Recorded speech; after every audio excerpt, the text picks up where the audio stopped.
Races over the course of 8 months, which started as just a 4-race sprint. A good time to get to kick back with all your friends during the pandemic has evolved for the Porsche Owners Club into a ginormous year-long event.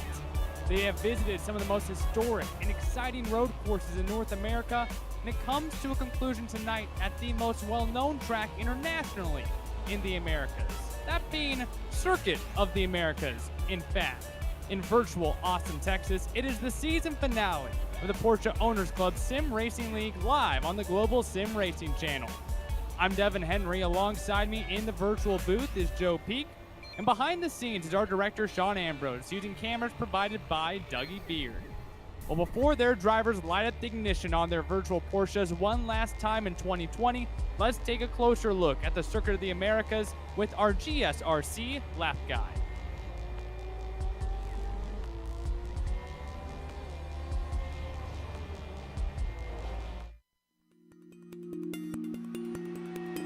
Welcome to Circuit of the Americas. The cliche of everything's bigger in Texas rings true for this track in the Lone Star State. Built specifically for Formula One, the number of corners, circuit length, safety features, and general track amenities immediately set this place apart from almost every racing course in the United States. Of the 3 layouts available, the most widely used is the Grand Prix circuit, which tops out at a whopping 20 turns along nearly 3.5 miles. Many of them have been modeled after well-known sections of European tracks such as Silverstone, Hockenheim, and Istanbul. But compared to those venues, this place still has lots of unique challenges. Turn 1 in particular features the largest elevation change from the lap and culminates in a blind and sharp hairpin. The penultimate corner is just as tough, with its off-camber apex and sudden drop forcing many to escape to the paved runoff on the outside. And though it was meant to lure F1, many other series have now raced here, ranging from IndyCar to WEC, IMSA, and even V8 supercars. Track days are also common, with the SCCA running all types of amateur events to allow up-and-coming drivers to feel what it's like to battle on the same tarmac as Vettel and Hamilton have. With this track, American race fans finally get to experience a purpose-built course made in the modern day. Texas went bigger and better, and in the process, raised the bar for their peers.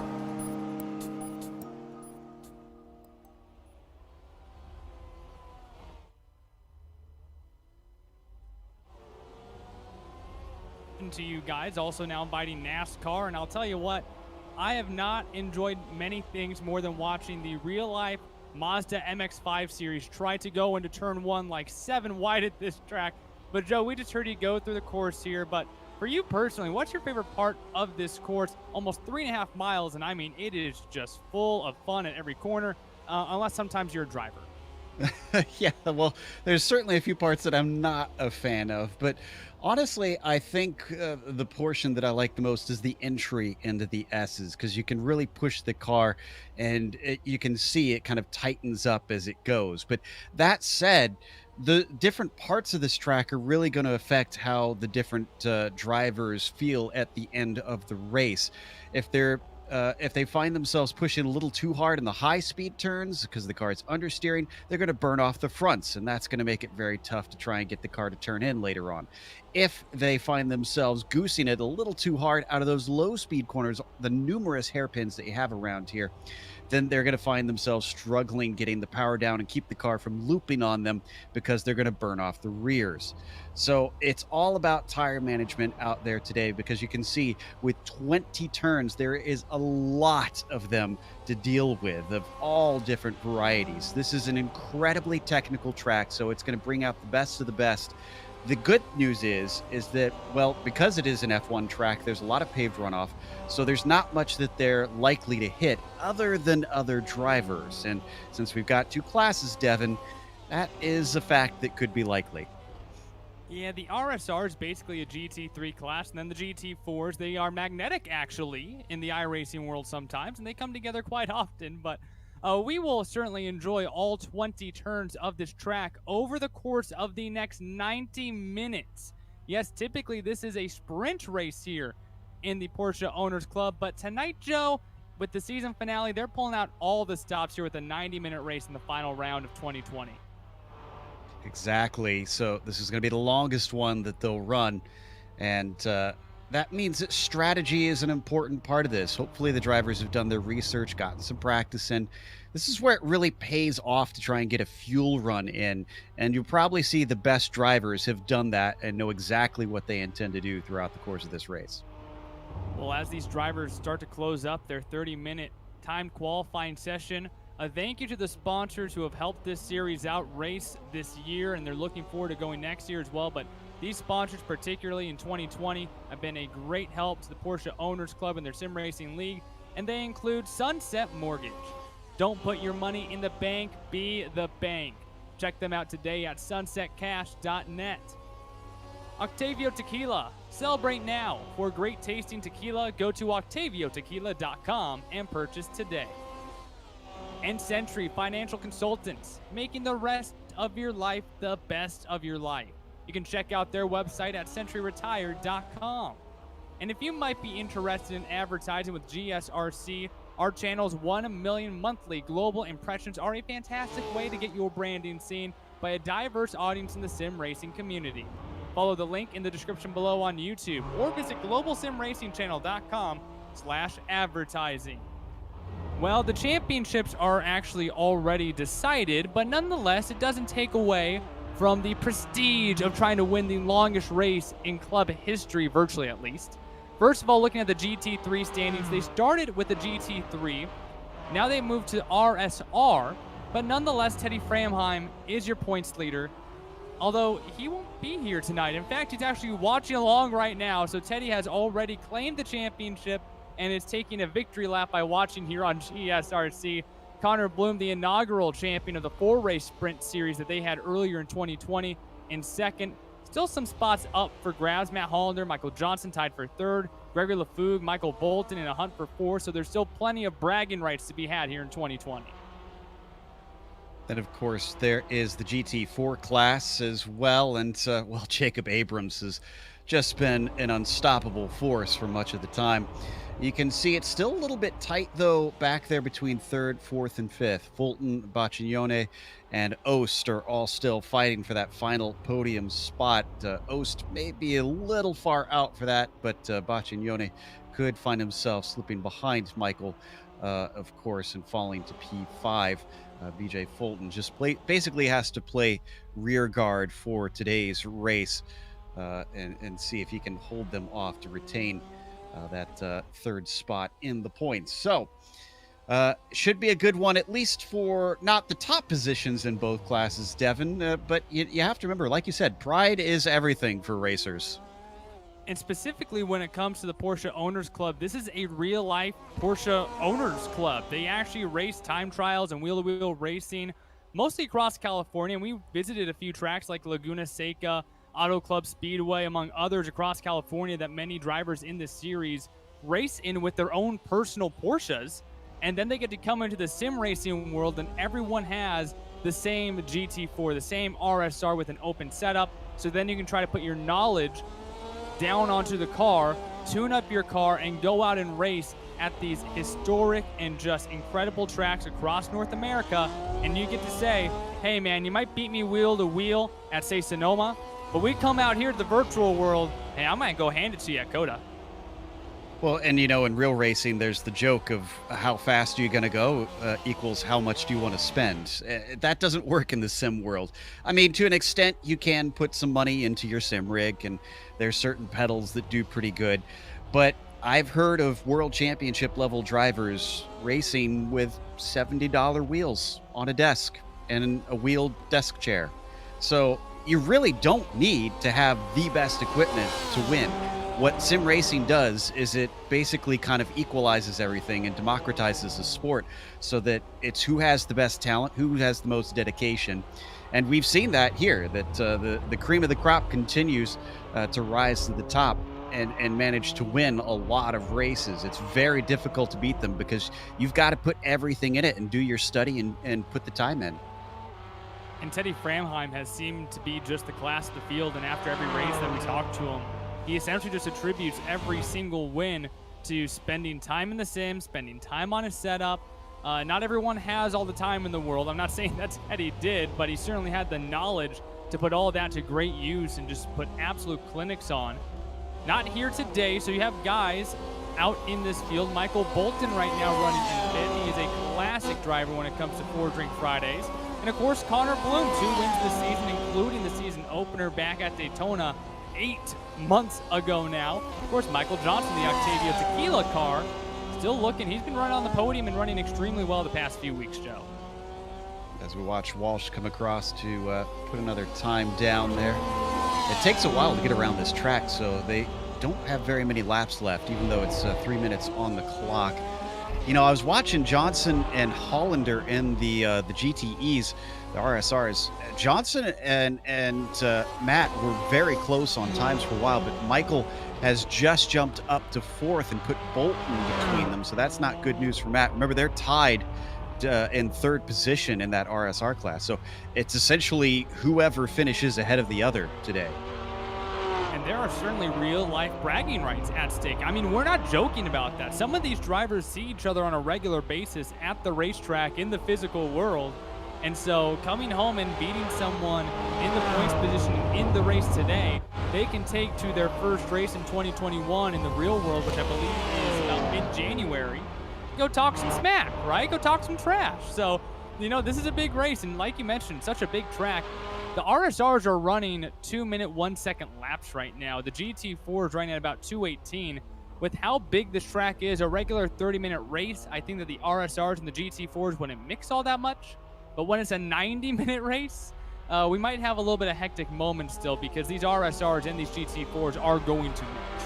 Absolutely. I mean, you're looking at a 20-second a lap difference between the pair of them. So yeah, they will come across one another plenty of times over the course of 90 minutes. This is Rondeau and Edwards. Edwards not able to improve, but Rondeau, oh, no, he is just shy. His 2:19.1 is going to stand, so he'll stay in 9th place for the time being. I think Bloom's going to come across. He's still looking for the pole, but it's not going to be this lap. And he will have maybe 2 more chances. It depends. Likely just 1 more chance, but there is a long runoff after this clock will hit 0. Right now, your provisional pole sitter is Bayan Salehi. And Bayan has had some very extraordinary runs throughout this year. He has led some laps. He's been up in the thick of things. Just has not been able to bring home a first place finish yet. And a few other names. BJ Fulton. You just saw him. Michael Ost here. Often drivers in the GT4 class, and I believe that this is kind of a test session to move into the RSRs come next season as well. So when it comes to 2021 season, they will be running every other week from essentially January to December. So try and get their wheels under them now. Yeah, we have to remember that not everybody can just hop in the RSR in this league. You have to graduate up there, and they've just announced the graduates. I'll have to pull that list up. They are starting their final flying lap, though they do get time. The next time they come across the line, the checkers will be waving. So anybody who's crossed the line in the last minute or so is on their last opportunity. Jacob Abrams, who's still looking for the pole, just improved, but he's about 3/10 off. And that's going to be it for him because he just pulled off. So he's calling it a day. Jerry Freckleton now coming across the line. Nielsen Lawrence behind him.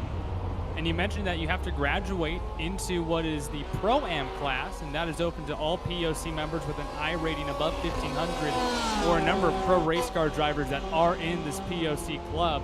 And then, of course, the GT4 Club Sport cars, that's open to any Porsche Owners Club member. So that includes that guy right there, Ron Palmer, the president. Boy, this has been fun to watch Ron Palmer, former professional motorcycle rider, come out and have some fun in the sim. Looks like that last one must have had an off track, which is easy to do with all the paved runoff here. So his didn't count. Bloom's didn't count. He won't be able to go any higher than second on the grid. And Michael Johnson had the same problem. So it's the end of qualifying. I'm guessing a lot of these guys are just pushing a little too hard and going over the track boundaries and getting their times deleted. And I have not noticed that the POC has put a fuel limit on this race. I don't even know if it might be necessary to have with this extremely long course. But over 90 minutes, we even saw at Auto Club Speedway tires were not a priority when they had to pit for a 60-minute race. How important do you think tires will be tonight in a 90-minute race? Well, like I said, they're going to be extremely important, at least for part of the stint. Now, I'm expecting most of the drivers to take tires on one of the stops if they have multiple stops. If not, if it is a single stop tonight, then which the RSRs will actually need at least one if they, even if they haven't limited it. I would think that probably a little bit late in the race, but not too late, because if you're going to change tires, you need to get the best of them. So it'd almost be better if you're going to change tires to probably pit about halfway to try and get more out of them. Otherwise, if you try and go long, especially in those GTE cars, you just don't get enough to try and recover, because both of these classes are not allowed to change tires and take fuel at the same time. And that's what makes it so tricky. Looks like 2 more drivers to cross the line to close up the final qualifying session of 2020. This is technically the second season, but as we mentioned, the first season was just 4 races long, just for fun, and then all these drivers bought in for one giant season, and they're going to make it even larger next year. Final car coming across the line, and it looks like our field will be set. So let's go ahead and take a look at your starting lineup today for the Porsche Owners Club season finale here at Circuit of the Americas. The qualifying guru, Teddy Framheim, not in attendance tonight, but the qualifier on the pole instead in the GTE class will be Bayan Salehi. Connor Bloom will line up in second. Corey Lavala join us in third place today in the RSRs. Michael Johnson will start in fourth. Michael Ost back in the RSR in fifth. BJ Fulton with his season debut in RSR qualifies in the sixth position. Michael Bolton will start in seventh. Matt Hollander eighth. Jim Walsh in ninth. And Paul Newton in the first GT4 class car rounds out your top 10. Newton seems to have got the bit between his teeth. He wants to beat Abrams, who will start next to him, with third going to Matthew Robinson. Fourth will be Doug Baccignone. Then you've got P5 with Michael Ryan Johnson and Nielsen Lawrence starting in sixth. He'll be followed by Jad Duncan in seventh in class, Jerry Freckleton eighth, and Mark Rondeau ninth. Rounding out 10th in that class will be Michael Roban. Then going through the rest, John Momeyer, Ron Palmer, Adam Fulton, Lee Rosner, Larry Hasse, Aaron Edwards, the last to take time, Dominic Cicero, and Lucas Weisenberg round out your field here tonight. And as they hop onto the grid here, Joe, final one of 2020, everyone's starting to get back onto the track. What is the most important part of the track for specifically these Porsches? Of course, they drive a little bit different than an F1 car. I think the area that you're going to see people lose or gain the most time is the hardest braking zones, which is basically going to be up into turn 1, the first hairpin. And then when you come over into turn 11, which is the hairpin that leads on to the backstretch, those are going to see a lot of drivers go a little bit wide. It's very tough, especially if you're just on a single monitor. I know I race on a single monitor setup, and you can't really see the apex all that well. So basically you're just kind of picking your turn-in point, going for it, and then you find out about halfway through turning through the corner whether or not you turned at the right time, because if you see the apex, you're good. If you see the apex too soon, well, you've gone too soon. If you don't see the apex, well, you missed it. And then, of course, once you come out of those corners, you got to get on the throttle nice and smoothly without the wheel spin. Not nearly as important out of turn 1, because you do come up to the S's somewhat quickly. But on that backstretch, you can see where they're lining up on it right now, Adam. It goes forever. If you get a poor exit out of there, you're going to be a sitting duck to whoever's coming up behind you. Yeah, and speaking of being a sitting duck, what is the slipstream like here on this long back straightaway? I expect for the GT4s, it'll be pretty decent because they're not as powerful of a car. Traditionally, in the RSRs, you're not going to see quite as much of a slipstream battle. They'll get some, but these cars just are so good in a straight line that they don't really pull each other along well enough. So you might get a little bit of help to keep touch with the person ahead, but it's not going to be a slam dunk just getting up behind in the draft.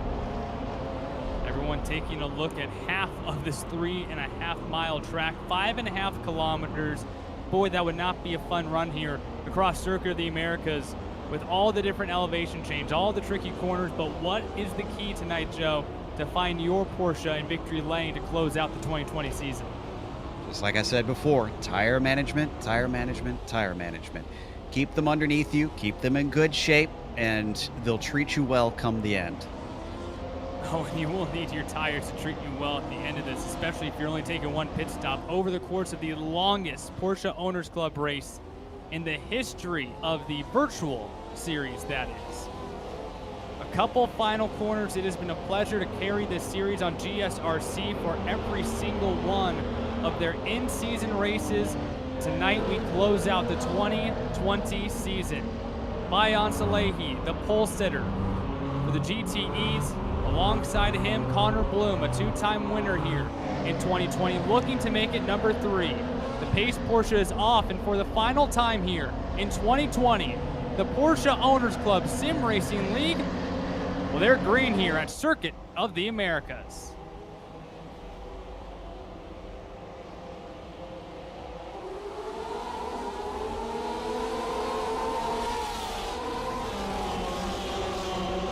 Three wide is not looking good. Johnson really starting to squeeze Bloom in the middle. You can see a lot of problems into this first corner, Devin.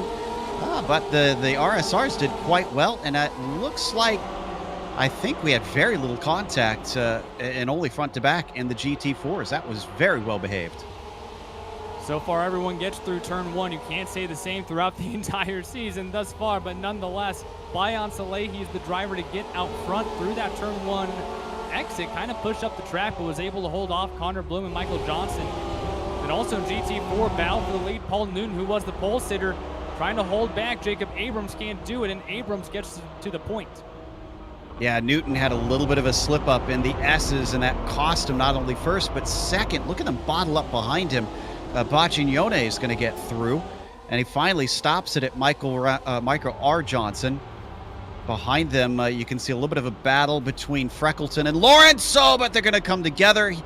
Unfortunately, he tips into another car. I'm trying to see who that pink machine is. That's Matthew Robinson. Contact going into turn 11 causes mayhem for about 3 or 4 GT4s here.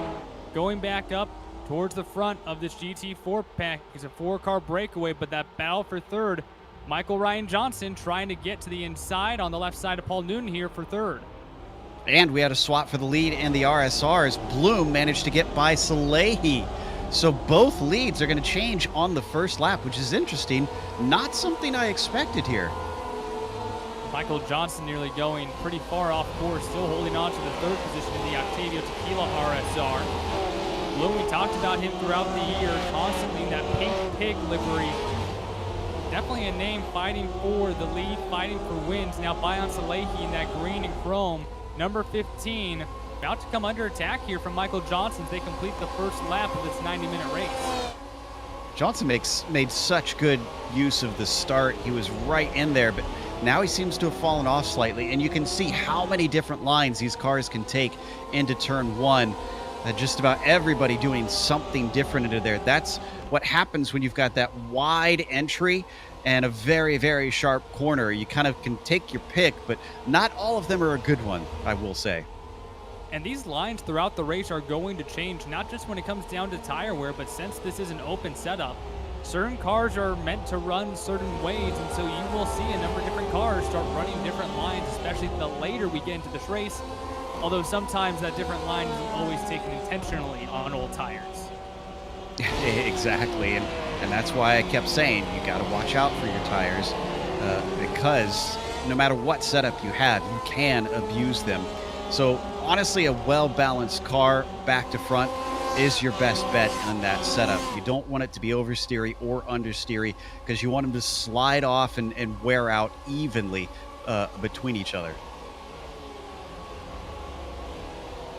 Going back into the GT4 class, battle for the 4th position right now. Few cars all together here, but right now Paul Newton trying to hold back Nielsen Lawrence. Michael Ryan Johnson having some netcode issues right there in front of him. Oh man, this is all gone wrong for Newton. After he took the pole, it seems like he's handed away a good chance to take it to Abrams, because every lap that he's battling here with both Lawrence and Johnson, he's going to be losing time to Abrams. I think we had a problem behind them. I see a bunch of cars off track. Ron Palmer is one of them, it seems. Ron Palmer, 60-year-old president here of the Porsche Owners Club. We'll take a look at the replay on our GSRC replay machine. As not getting involved in problems early will definitely be a benefactor as we go deeper into this race. See Palmer there with a few issues already, so we'll take another look here. Yeah, he starts to lose it, just gets a tank slapper on, comes across, and he collects someone. I couldn't quite tell who that is, but then unfortunately, just not knowing that there's a car kind of in the middle of the track, he tries to return in what he thinks is a safe way, and it all kind of goes sour again. Ron Palmer, the 64-year-old, been racing motorcycles since the age of 5, but stopped when he was 35, racing professionally for American Honda, now running here on the sim as well. Fun to see Ron Palmer out here mixing it up every single week with the boys. Back up front, towards the front at least I should say, Paul Newton here still trying to keep Nielsen Lawrence behind him. Ooh, and goes into there. I think that Newton might let him have it there, try to cross him over, but did not have the momentum. Well, that was a deep dive from Lawrence, and I'm with you. I'm impressed that he's able to hold on to it, because I thought for sure Newton would just pull the over-under and get right back by. So now he's down to 5th. That's 4 positions lost in 3 laps effectively. Up ahead of him, I am noticing that Johnson's starting to pull on Boccignone, so P2 might be up for grabs soon. Doug Boccignone, a victor earlier this year, one of the few winners in the Porsche Owners Club in general, with the success of Teddy Framheim as well as Jacob Abrams throughout the year. Riding on board here with Michael Ryan Johnson. Check him out going through the gears. Let's see how he is off the corner. Yeah, that looked really nice there from Johnson. Just making sure not to spin up the tires. Doesn't get as good of an exit as maybe he would have wanted, because Doug seems to have gapped him by a couple tenths. But he's got a lot of racing left to go, so he really doesn't need to panic in this situation. All he really needs to do right now is just keep him within touch and make sure that Abrams doesn't get away, which so far is the case, and that kind of surprises me, because Abrams in the past has just dumped everybody as soon as he gets up to the front. As long as they can keep that gap down, like I said, he doesn't need to panic. Yeah, exactly. And again, though, that can come down to setup and trying to conserve your tires. Although there, Abrams on corner exit really pushed, and Boccignone reeled in just a little bit more. And you have to wonder, when it comes to this open setup, exactly what drivers are anticipating happening. This is the only 90-minute race in league history. Where do they think this track is going to go? Where do they think the tires are going to go? And in this most recent build, the track gets warmer the more that the cars are on the track. So, dealing with lap traffic, and Abrams gets rolled around. Oh my goodness, that was a huge hit. I thought Rosner was actually going to take it into the pits there, and then he kept going.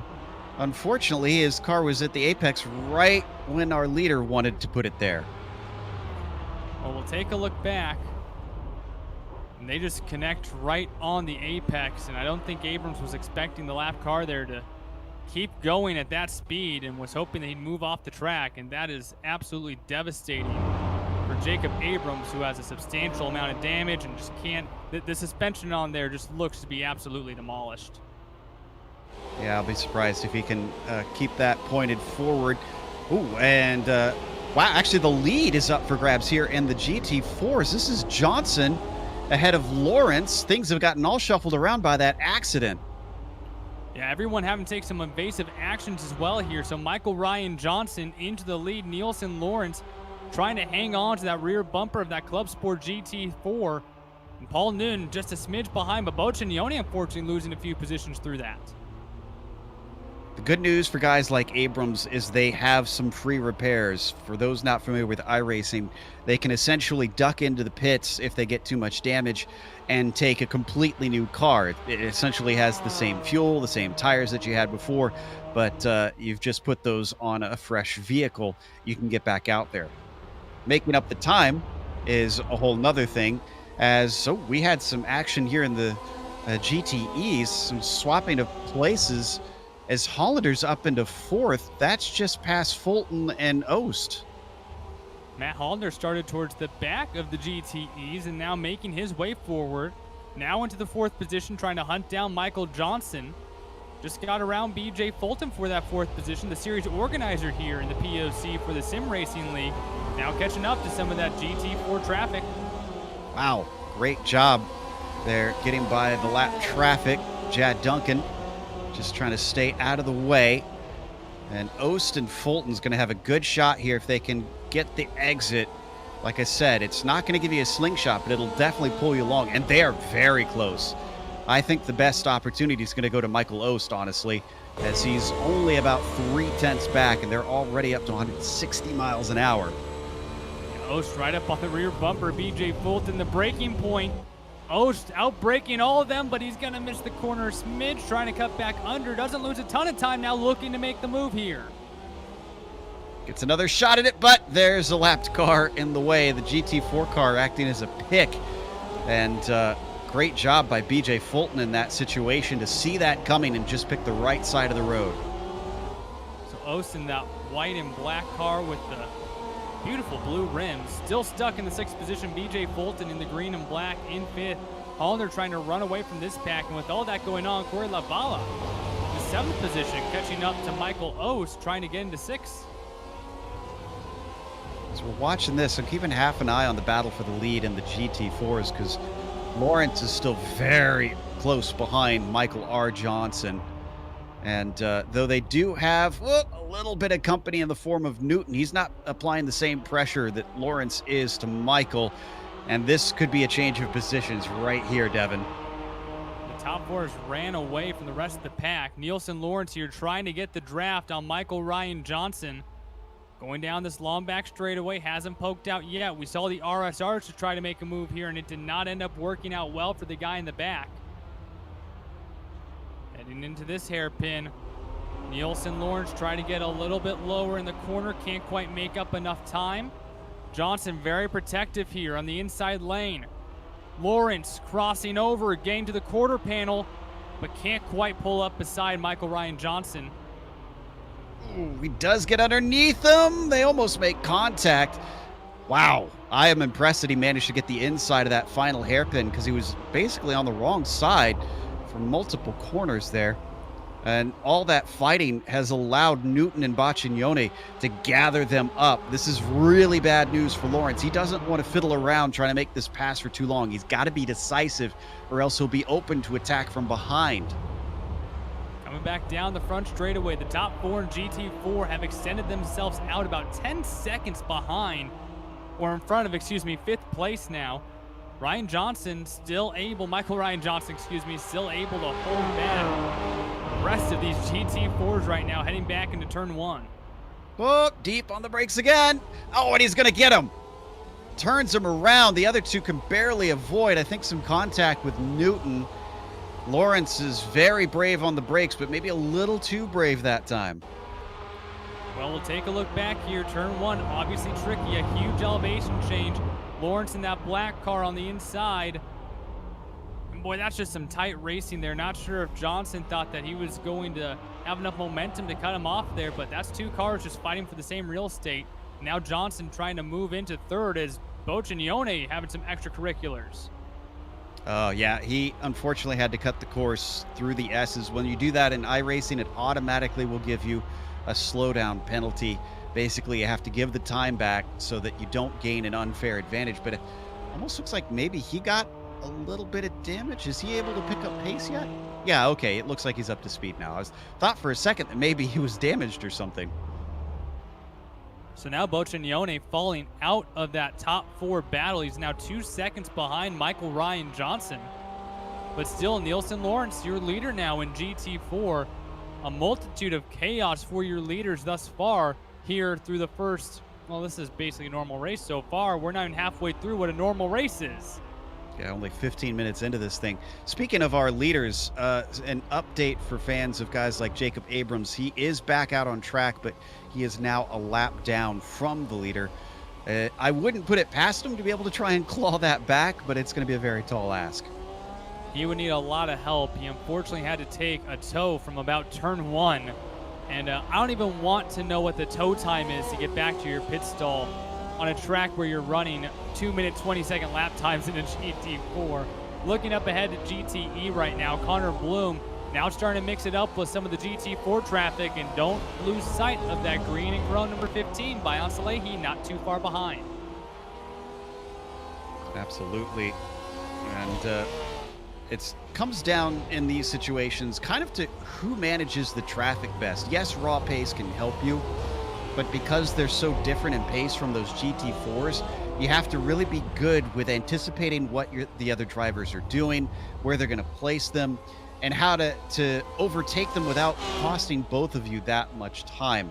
That is very much a skill you earn in multi-class racing. So far, Bloom doing pretty good. Is a little shallow there from Salehi into the corner. See, that's what I'm talking about right there. Salehi's going to lose a lot more time the way he took the hairpin compared to what Bloom did. Connor Bloom, a driver in the IMSA Michelin Pilot Challenge GS Series for Turner Motorsport, been a part of IMSA for many, many years, even drove a Porsche Cayman. First time coming back in 2015, but the 28-year-old from San Diego right now leading the field here and looking to take the victory, his third of the year. Doug Boccignone was having some issues. I think Boccignone had to go into the pits, and so I suppose that there's a chance that you can try to pit early. I don't know exactly what the strategies might be here in a race like this. This is probably going to be a little too early, I think, for everybody.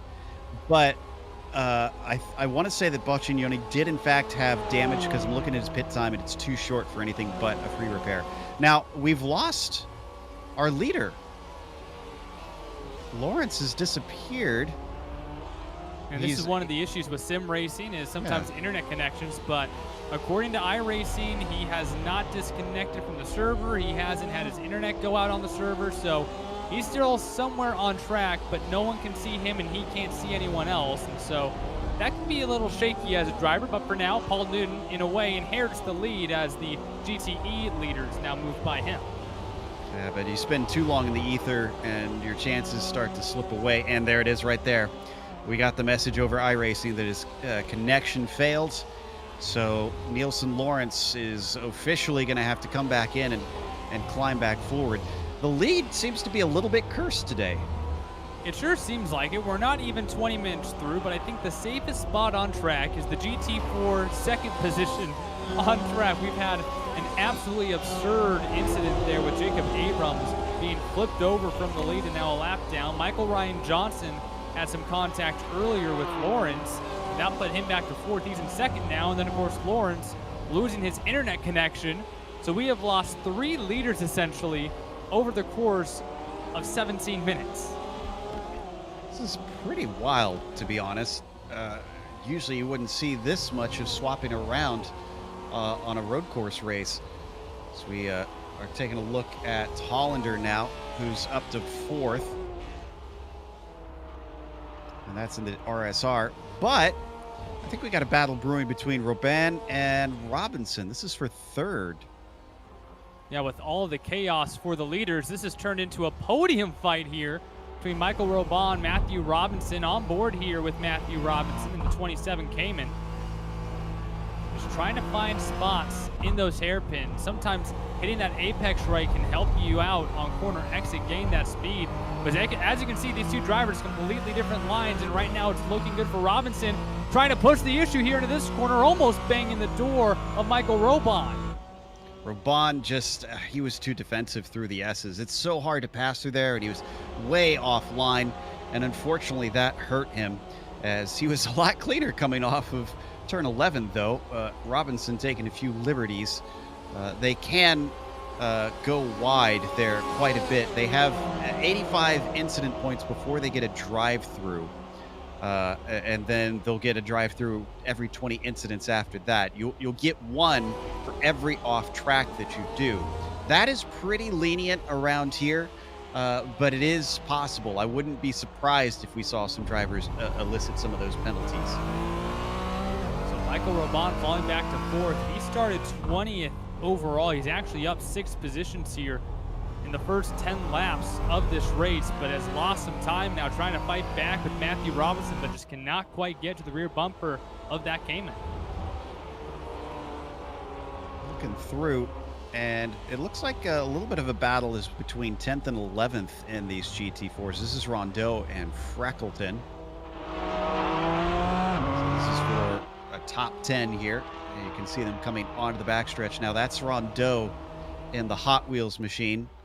Freckleton following behind him in the red and white Porsche. And I believe, yeah, that's Jad Duncan. So that's actually for position as well. So this is all 3 cars, all still fighting for position. Yeah, still plenty of places on track for some drivers are trying to get a position or two. We still have 70 minutes left in this race. That was the length of last year's season finale at Auto Club Speedway. And that, at the time, was the longest race in series history until tonight. So these drivers still having to go the length of what was formerly the longest race of the year. And some drivers have already had to face a ton of adversity. Rondeau was really wide coming out of the stadium section. Thankfully, he's able to get himself back online. That's critical through that portion, especially through what I like to call Turkey. It's that triple apexer that they just went through. It's supposed to mimic the triple apexer that they have in Turkey, the F1 track out there that they got to race again this year. And still not able to close up, despite a lot of mistakes that I'm seeing from Rondeau. I would have thought that Freckleton would be able to take advantage of some of this. Freckleton in the red and white, and you even see Rondeau trying to blitz that corner just a little bit more, trying to make up some room on Jad Duncan. Now these three, are 17 seconds behind Ron Palmer for 8th in GT4. So they're going to need a little bit of luck to gain a couple more positions after this from some drivers in front of them to get some bad luck. But nonetheless, right here, with 70 minutes to go, the last thing that you want to do is get caught up in a situation between these 3 and ruin your race a little bit too early on. Rondeau was incredibly strong on the entry into the S's, really powered his way up into there. But like I said, it's hard to pass in that portion, so he couldn't get by Duncan, and that mistake now puts him under threat from Freckleton, who looks to the outside, then thinks about the inside, and thinks that might be the right call. If you get yourself the right exit off of here, you can get an easy pass, but he does not, and he's going to have to try again later. In the meantime, I think Michael Ost has had a big incident. It looks like Ost is falling down the pylon right now for RSR, and he might even have some damage potentially, but he's moved all the way back to the 8th position. We'll take a replay here on our GSRC replay machine all alone here. See, oh, no, too much of the apex curb. Those curbs are really nasty. You're going to watch it from his perspective. You feel like you can take them a lot harder than you can, and that's what he does there, where it upsets it, and you're changing direction so much at such high speed there that you're almost guaranteed to spin out if you hit it the way he did. A great job from some of the RSRs coming towards him not to make contact there and keep all of their races alive. They were battling towards the top 5. BJ Fulton, Labala, and Bolton were all working there. Now here, a battle for 5th. Doug Boccignone trying to recollect his race. Behind him, someone who's certainly on a high right now. John Momeyer had a great Friday night. His Sun Devils took down the rival Arizona Wildcats by a score of 70-7. If you put that in a calculator and put it upside down, it spells LOL, just like the Wildcats' entire program. He actually just got this spot from John, too.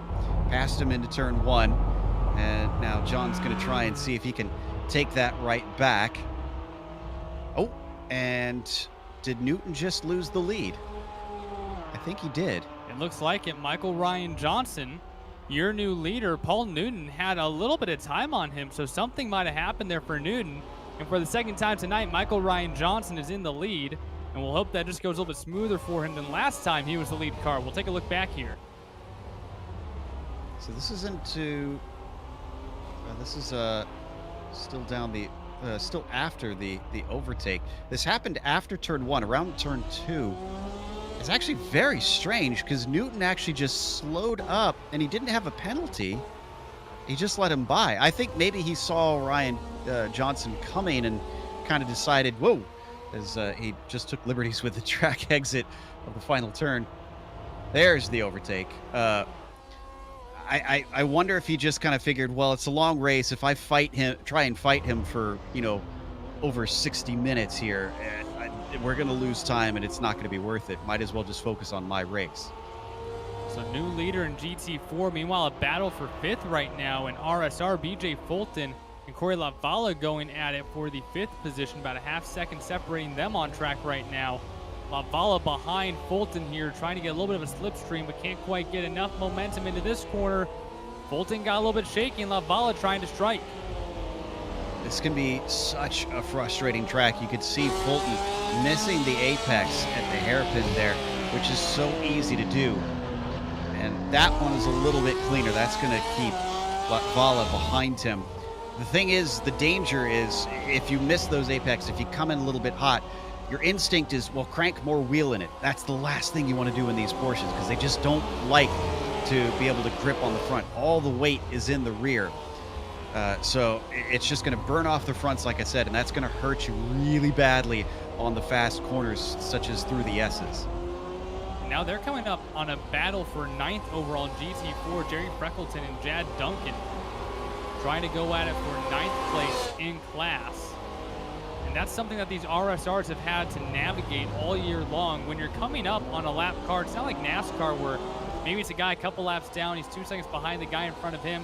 You're coming up to cars that are mechanically slower than you, but they're still in a race for their own, sometimes inside the top 5, top 10 of the race. A pivotal moment for those cars, and these faster RSRs are trying to blow by. Yeah, and I talked about the skill of the RSR drivers navigating that traffic. It's just as much of a skill to know how to place your car in those GT4s and the Caymans, because you can't race your mirror too much, which sounds counterintuitive, but you get blue flags, you get notifications that you'll see in the corner of your eye. You'll know when someone's coming, but you really don't want to try and drive and react to the driver behind. You want to hold your line and let them try to pass you. Now, obviously, they will sometimes try and telegraph their moves, so they'll show their nose and make it clear, I'm going to outbrake you into this corner and things like that. In that case, you do want to react to them, but in the sense that you just kind of not turn in necessarily where you normally would turn in, let them have the apex, and then continue on your way. Continuing the battle for the lead in GT4, Michael Ryan Johnson still trying to hold off Paul Newton, who let the lead go, but still clinging onto the bumper right now. The 34-year-old out of Fresno, California, the motion graphic artist with Nexstar Media Group and Sim Racing since 1996, looking to tack on another victory this season. Yeah, this was started because Michael Johnson made a mistake into turn 1, just kind of came in a little too shallow. And so Newton gained a lot of time, and he gains a lot more right here. A much better exit. What's he going to do into 11? Is he going to try it, or is he going to set it up for the backstretch? Looking here, spends a little bit of time watching. There's a lap car in the way. Might be able to use that as a pick, riding on board here. Larry Haas. This actually, if anything, this kind of hurts Newton because it gives the draft as well to Michael Johnson.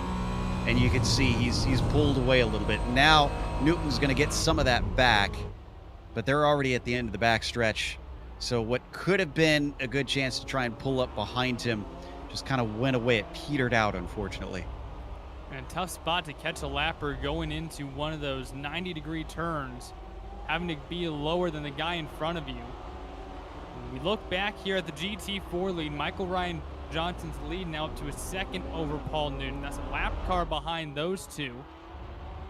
And so these two drivers, the class of the field so far tonight, they have a 10-second advantage over the rest of the field. Checking real quick to see what kind of times they're running in comparison to Abrams, since we know he's another quick one.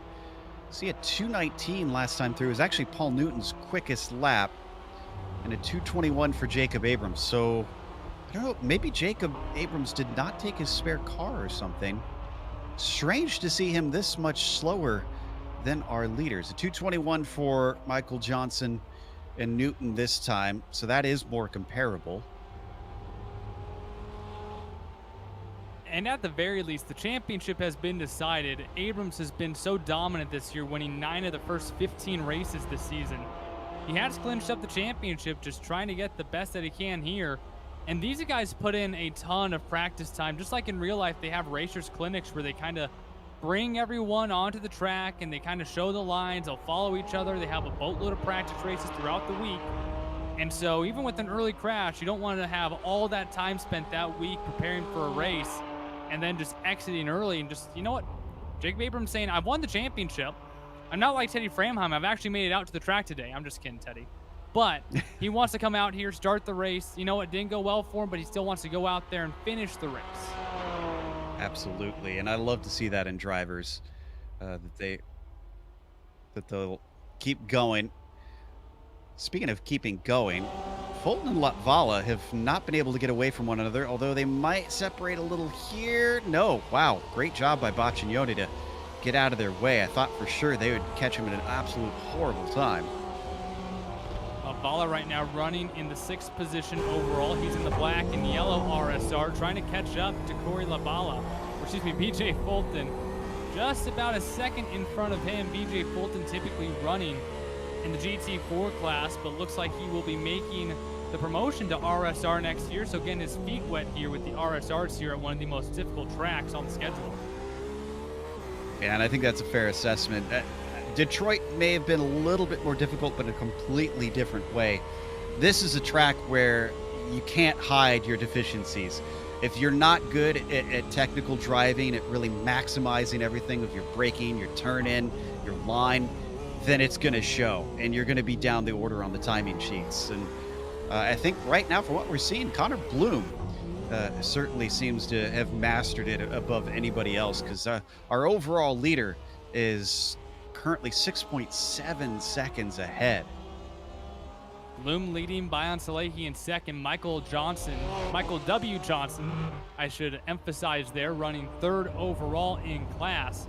And it is another 6 seconds to Matt Hollander as he continues to try to make a trek to the podium. 30 minutes down, just under an hour remaining, so the length of a regular race has completed. But tonight we are just a third of the way through here in the Porsche Owners Club Sim Racing League.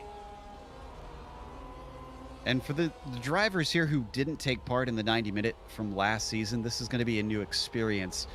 It is a different thing to try and do these endurance races. It's almost like endurance running, long distance running. You kind of have to build things up and get used to it. Otherwise, afterwards, you're not going to have the physical and mental energy to be able to handle it. So I talked about practicing those fuel runs. That's where this comes into it as well.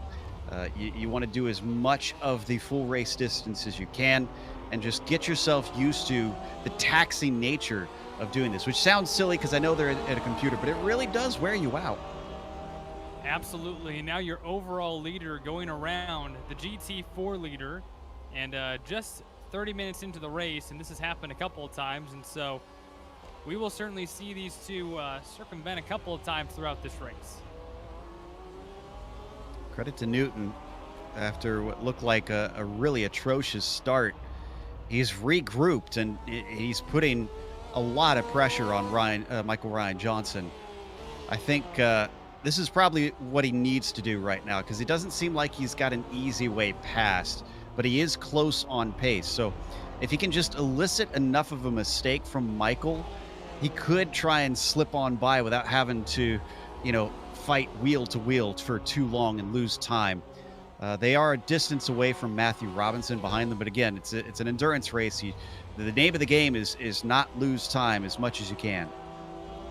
Bayan Salehi second overall, now catching up to these two and looking to make the pass here in this corner. Ooh, knocks him up. Just a little bit there, had some tire smoke, but he'll get him down the straightaway. And as Paul Newton continues to try to chase down Michael Ryan Johnson, we would like to remind you, in case you haven't noticed yet, this race and this entire series, in fact, is brought to you by Porsche. And as we mentioned, this is a real-life Porsche Owners Club founded back in 1955, an actual club series, and you can visit and find out more about the Porsche Owners Club at PorscheClub.com. Virtual club racing at its best. Went from the real world and now moving into the sim world as well. They still have plenty of autocross races, wheel-to-wheel races, and time trials throughout the year in the physical world, including the past few months. And I'm sure that many of the drivers, if they haven't already, have Circuit of the Americas on their bucket list. That was Michael Johnson lapping Michael Johnson. That's held up also Newton a little bit. Meanwhile, very tight between Bolton and Ost for 7th place. Taking a little bit of a peek there. Ost can't quite find a gap. Oh, and that might be one way wide for Bolton. And this is going to open the door. Making the move, and still these battles on track continue, splitting the GT4. Woo! A little close there. Robon playing the Ricardo Zonta there for a moment as the two of them went by. Unfortunately for Ost, it didn't result in a win the way, or a pass the way it would for Hakkinen back at Spa. So Ost is going to have to try something else. This is a case where I imagine he's grateful for that paved runoff so that he had some space to go wide, and he's going to go very deep. Can he make the apex? Maybe. He still sends it a little bit off, but somehow he comes away with the position. I would certainly call that close enough. Michael Ost moving into the 7th position now. Michael Bolton behind him, and unfortunately for both of these drivers, the next position is Corey Lavala, about 13 seconds ahead. Yeah, Lavala just recently got by Michael R. Johnson and Paul Newton, the leaders in the GT4s. Lavala's only about 1.3 seconds behind BJ Fulton still. Now, we've seen them be closer than that. There he is on screen now. That's Corey in the very neon yellow and black car. The green and black machine ahead of him is BJ Fulton. Let's see if there's any difference between them here through the S's section, if maybe one of them is a little stronger through here.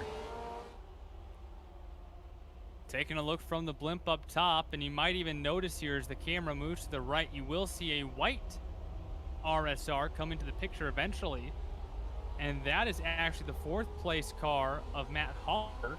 So if these two drivers can keep it straight, maybe get a little bit of a draft, they might even reel in on Matt Hollander just a little bit. There he is there on the top side of your screen.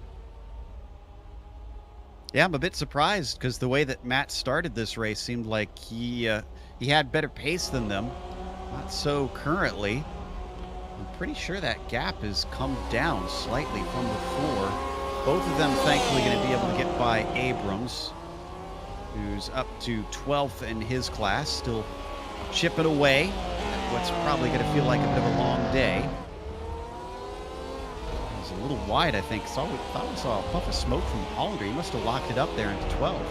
Yeah, Hollander really pushed there, and that has allowed Lavala and Ost to close in. Bolton Lavala to close in just a little bit more. Lavala, though, really reeling in the bumper of BJ Fulton. Oh, we had a problem for Matthew Robinson. He's found the wall coming out of turn 11, unfortunately. And he's come away with some big damage. There he is right now. Yeah, oof, missing the hood on his Cayman. Well, we'll take a replay back, but Joe, is this a potential time here? We're not even halfway through the race, but do you try to make this a scheduled pit stop, if you will? Absolutely. I think he's plenty within the margins at this point. Should be able to come in and take a stop and get his spare car. This is where it's going to happen here, out of the hairpin onto the backstretch. You're going to see him go wide, and then unfortunately he does the thing you shouldn't do when you get on the grass, is just keep your foot in it. And that's the result. Yeah, I think it was something that there was going to be a little bit more runoff there, and some of the green on the runoff kind of looks like grass. And so I wouldn't be surprised if some of these drivers get on that green compound that is more like concrete and doesn't see that transition to the grass as he goes into the pits. Yeah, this battle is closing up a little bit here. Matt Hollander is starting to get a rear view mirror full of BJ Fulton.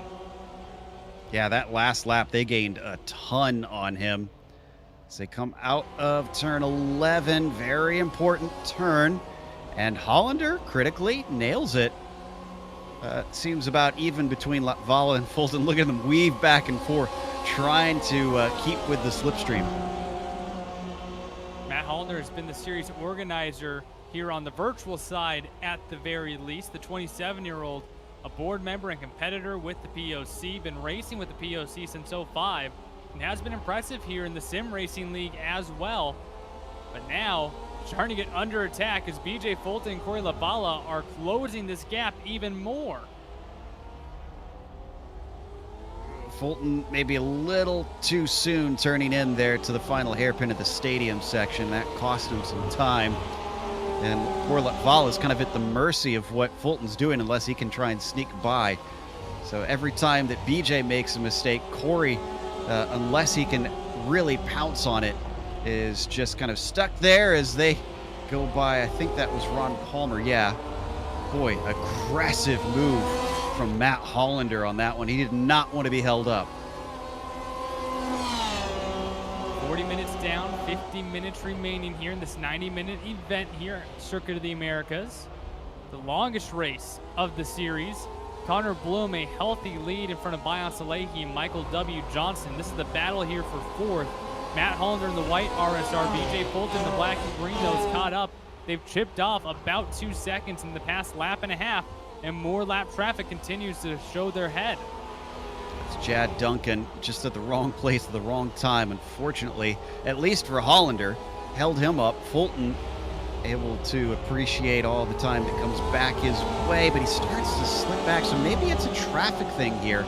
Maybe Hollander just isn't able to sneak through quite as easily as BJ, because once he gets that clear, look at how much he's gapped the pair of them. And I don't know if this is intentional or not, but maybe Lavala has been kind of sitting back a little bit. You know, you go side-by-side racing, especially down, say, the back straightaway here, and you were going to lose sight of Matt Hollander, so might be patiently waiting here and hoping that he can get a 2-for-1 here in a little bit. Still a lot of racing left to go. It's Rondeau and Fulton. That is for position, so they're not really eager, I think, to leap out of the way, but they have to, and Fulton gets the worst of it.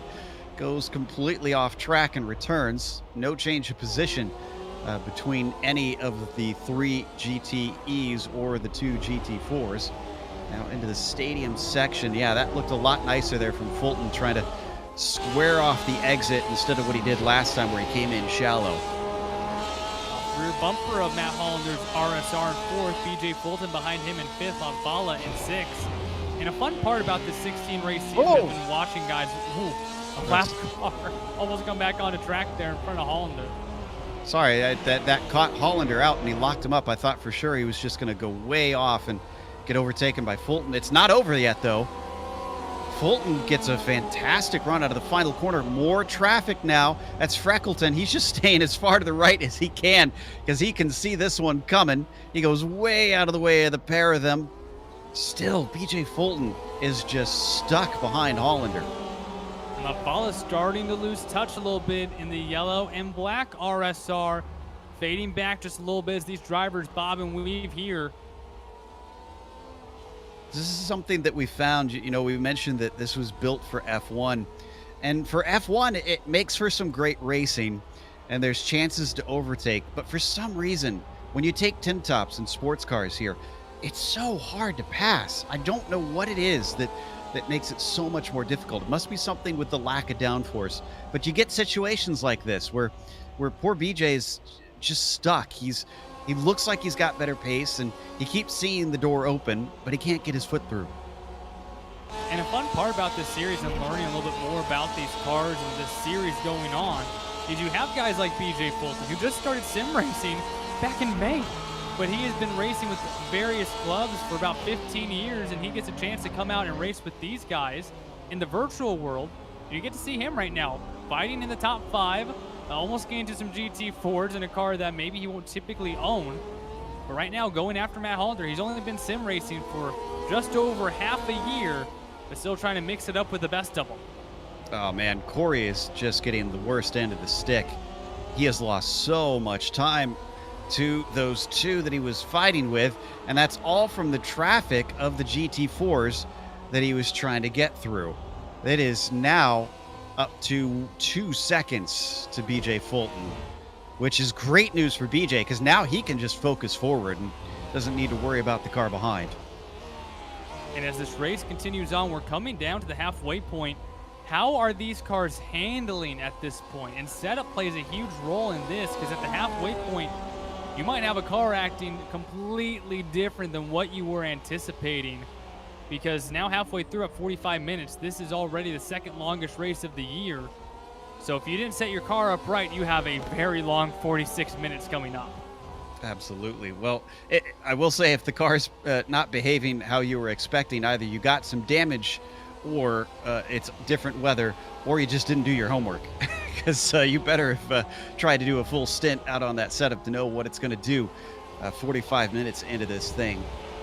Right now, I will say that I think BJ's is handling quite well. I'm seeing a lot of lockups from Matt Hollander. I think that if he keeps doing that too much, he's going to find the car lacking grip pretty soon. It's not something that you want to see the car start doing pretty often. And you can't necessarily flat spot tires in iRacing, but in times that you should be flat spotting the tire, it certainly heats up the tire, and that will make that tire just absolutely, it makes it disintegrate almost at times, and you're running on barely anything. Yeah, the heat transfer is still there, and that's the unfortunate side. It just basically slicks them up, and you can't do much to get the car to turn in, because I'm assuming he's locking the fronts here, because it seems to be into some of the slower corners. Yeah, right there. Look at that. Just trail braking it in, which you do want to do, but man, he's smoking them so much that I wouldn't be surprised if the car just starts to understeer more and more and more as time goes by. And as these two continue to battle, I don't know if we want to go to this or not, but another battle is formed on the track for second overall. Michael W. Johnson has started to close the gap to Bayan Salehi.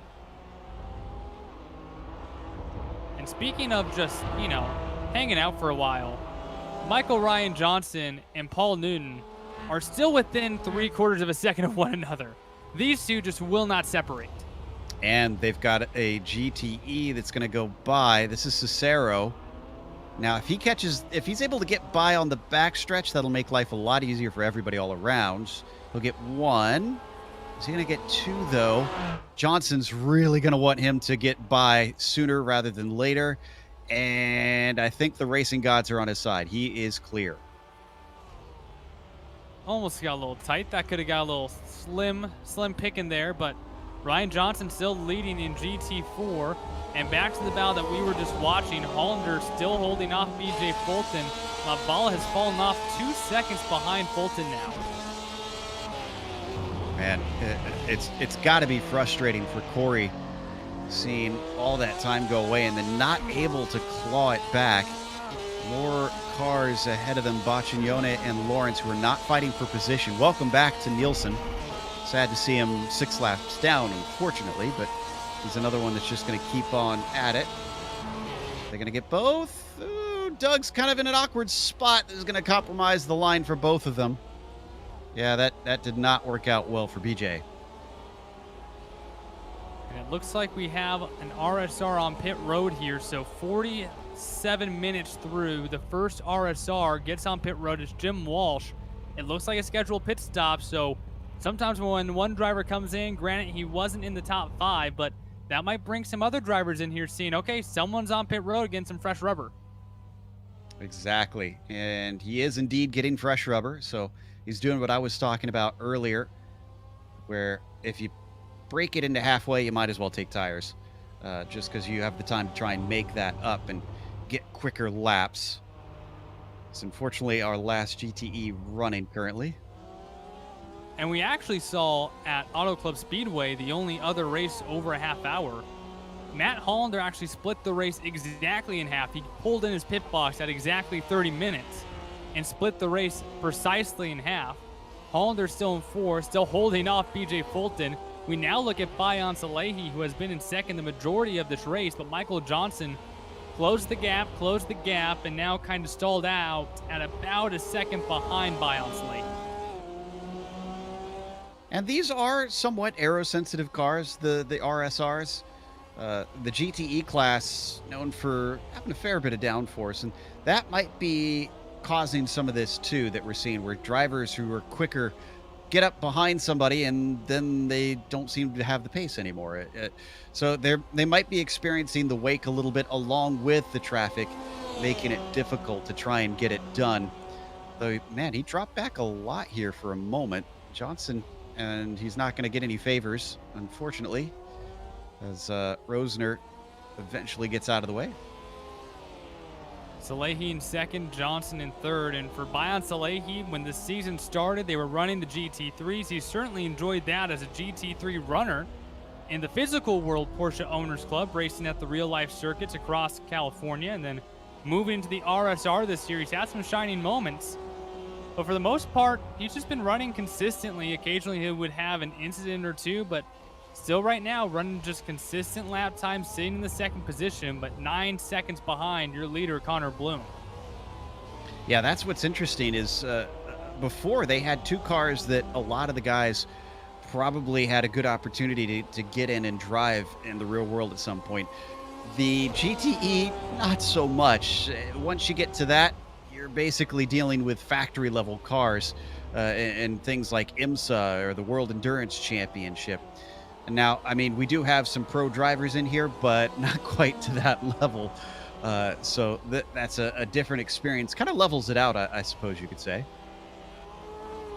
Yeah, certainly. And some of these drivers have gotten a much better taking than to others. As right now, Salehi was trying to get around some of that traffic. Michael Robon, who was running in the top 3, he is now on pit road along with an RSR. Michael Ost pitting from 7th. That's starting to kick off. This seems about right. I do think we're probably going to see some of the GTEs in pretty soon on a scheduled stop, because the farthest they can go is just about over an hour, maybe about an hour 10 minutes if you're really saving fuel. So Ost is getting his service. He should be back out soon. Robon is done. Robon in the Octavio Tequila machine, now moving back out off of pit road, still in the 4th position in GT4, though Matthew Robinson will come over here in turn 1. Might not quite get there in time, actually, to take over that position. So Robon doesn't lose much positions, but of course that time loss is major. Still, though, 50 minutes through here, so we're coming towards that 1 hour mark, as you're mentioning, Joe, as now Robinson moves into the 4th position. Also had a change for position in 6th as Jerry Freckleton and John Momeyer just traded spots. So Freckleton up to 6th. Let's take a look at that. It happened into turn 1. Another classic case. This is one of the more popular places to overtake. It's going to set him up right here. This is perfect timing, because that's what I wanted to see, is coming off the final corner, just sets him up, gets the launch. I always say it's easier to pass in a straight line than it is trying to break into a corner. And though he has to do a little bit of that here, he initiates the whole thing a corner behind. And the great drivers are always able to think 3 steps ahead and play it like a game of chess. And Freckleton, just like that, able to pass the competition director of the POC. Mo Meyer out of Phoenix, Arizona, one of the drivers not located in California, actually, and has that Arizona State livery on there. Now some battling here in RSR. Oh! When that got tight right there, as Oates is trying to make up room from that pit stop there. That was Rondeau, who unfortunately was caught at the wrong place at the wrong time, tried to turn in, and there was a car there. I'm so glad that they didn't actually make contact. As the battle continues, great draft for Ost. He's to the inside. Cicero's not on the same strategy, and he shows it, because he's not going to fight this too hard. Oh! Ost might have just got a little bit too much on the accelerator on exit, got that spot, spins around, and now he is a lap down to leader Connor Bloom in the Pink Pig. So this might look silly, but that's very easy to do. You have to remember he just took his pit stop. He put tires on, and cold tires do mean something here in iRacing. They lack grip. You need to wait a bit for them to really put some heat in them. Maybe about 2 laps here at COTA and the GTE machines. But Ost, I'm guessing, was just so used to how he was driving it before his pit stop that he put his foot down out of the corner. This one was on the way in, and he looped it last time. This time he had to catch a snap. That car is handling very poorly on these new tires. Yeah, and you have to wonder, this is going to be close. That was Michael Johnson just not expecting him to come back onto the track, and good call there from Michael. Just come in now for your pit stop. The best spot on the track to do that is turn 20, and that just so happened to be how it went for Michael Johnson. So the Octavio Tequila car will come in for a quick shot. And yeah, that's probably the best time because he does have some front end damage, and that will hurt on this track. I mean, he already took a shot, so thankfully, yeah, there it pops in. That's what happens when you take your free repairs. The car just pops back into perfect position, and he gets his service, and it's like nothing happened at all. Probably hardly lost maybe half a second. Yeah, that legitimately could not happen at a better spot on the track for Michael Johnson. And just like that, he is off. Did he take tires? He did not. We did not see him go up on the jacks. So this is something that we did not see at Auto Club. Everyone did not take tires at Auto Club. This time so far, the two RSR drivers that we saw come in did take tires. But Michael Johnson saying that his time is more important than his tires right now, and we will see how this plays out as more RSR drivers will head on to the pit road. And you gotta wonder with how long they're waiting now. We're about 10 minutes past halfway. We're going to see most of these drivers might not be taking tires because, I don't know, they're running a lot of laps on much older tires at this point. Yeah, the latest I would go is if you've got 30 minutes left, take tires. Past that, don't. Just go for it. So this is possible. This is not a crazy call, I'll say that, because the GTE cars can double stint their tires. You know, they do that frequently, and in the endurance racing they typically do, as we look at Hollander and Fulton on screen. So this could work out if he's been playing his cards right and just kind of being gentle with them up to here. But if he has been rough with them, he's going to feel it in a few minutes' time. And this will be interesting because every single RSR driver in the GTE class at Auto Club did not take tires. Obviously, the front pack is not pitted yet, but if any of them do take tires like some of the other RSRs have tonight, that will completely mix things up. And you look at a guy like who's we're on right now, Matt Hollander, that might be an issue with how much tire that he's using. Issues here for Bolton, and now the leaders in GT4 are right in the middle of them. Yeah, and Bolton unfortunately losing a lot of time through Turkey. Almost a miscommunication between himself and Michael R. Johnson, who's going to be way off the apex. Newton still not close enough to do anything with it. That one got a little bit close. We've had a couple of decent close calls here, and that actually will bring Paul Newton closer to Michael Ryan Johnson. And Michael Johnson has been leading here in GT4 for many laps after what looked like Paul Newton just kind of gave it to him. And Newton has been holding in here, so I'm really curious what Paul Newton's strategy is. So the big difference that you see between here and what we saw at California at Auto Club is a roval. So you've got a big, long portion where you're not really straining the car too much, especially in the RSRs.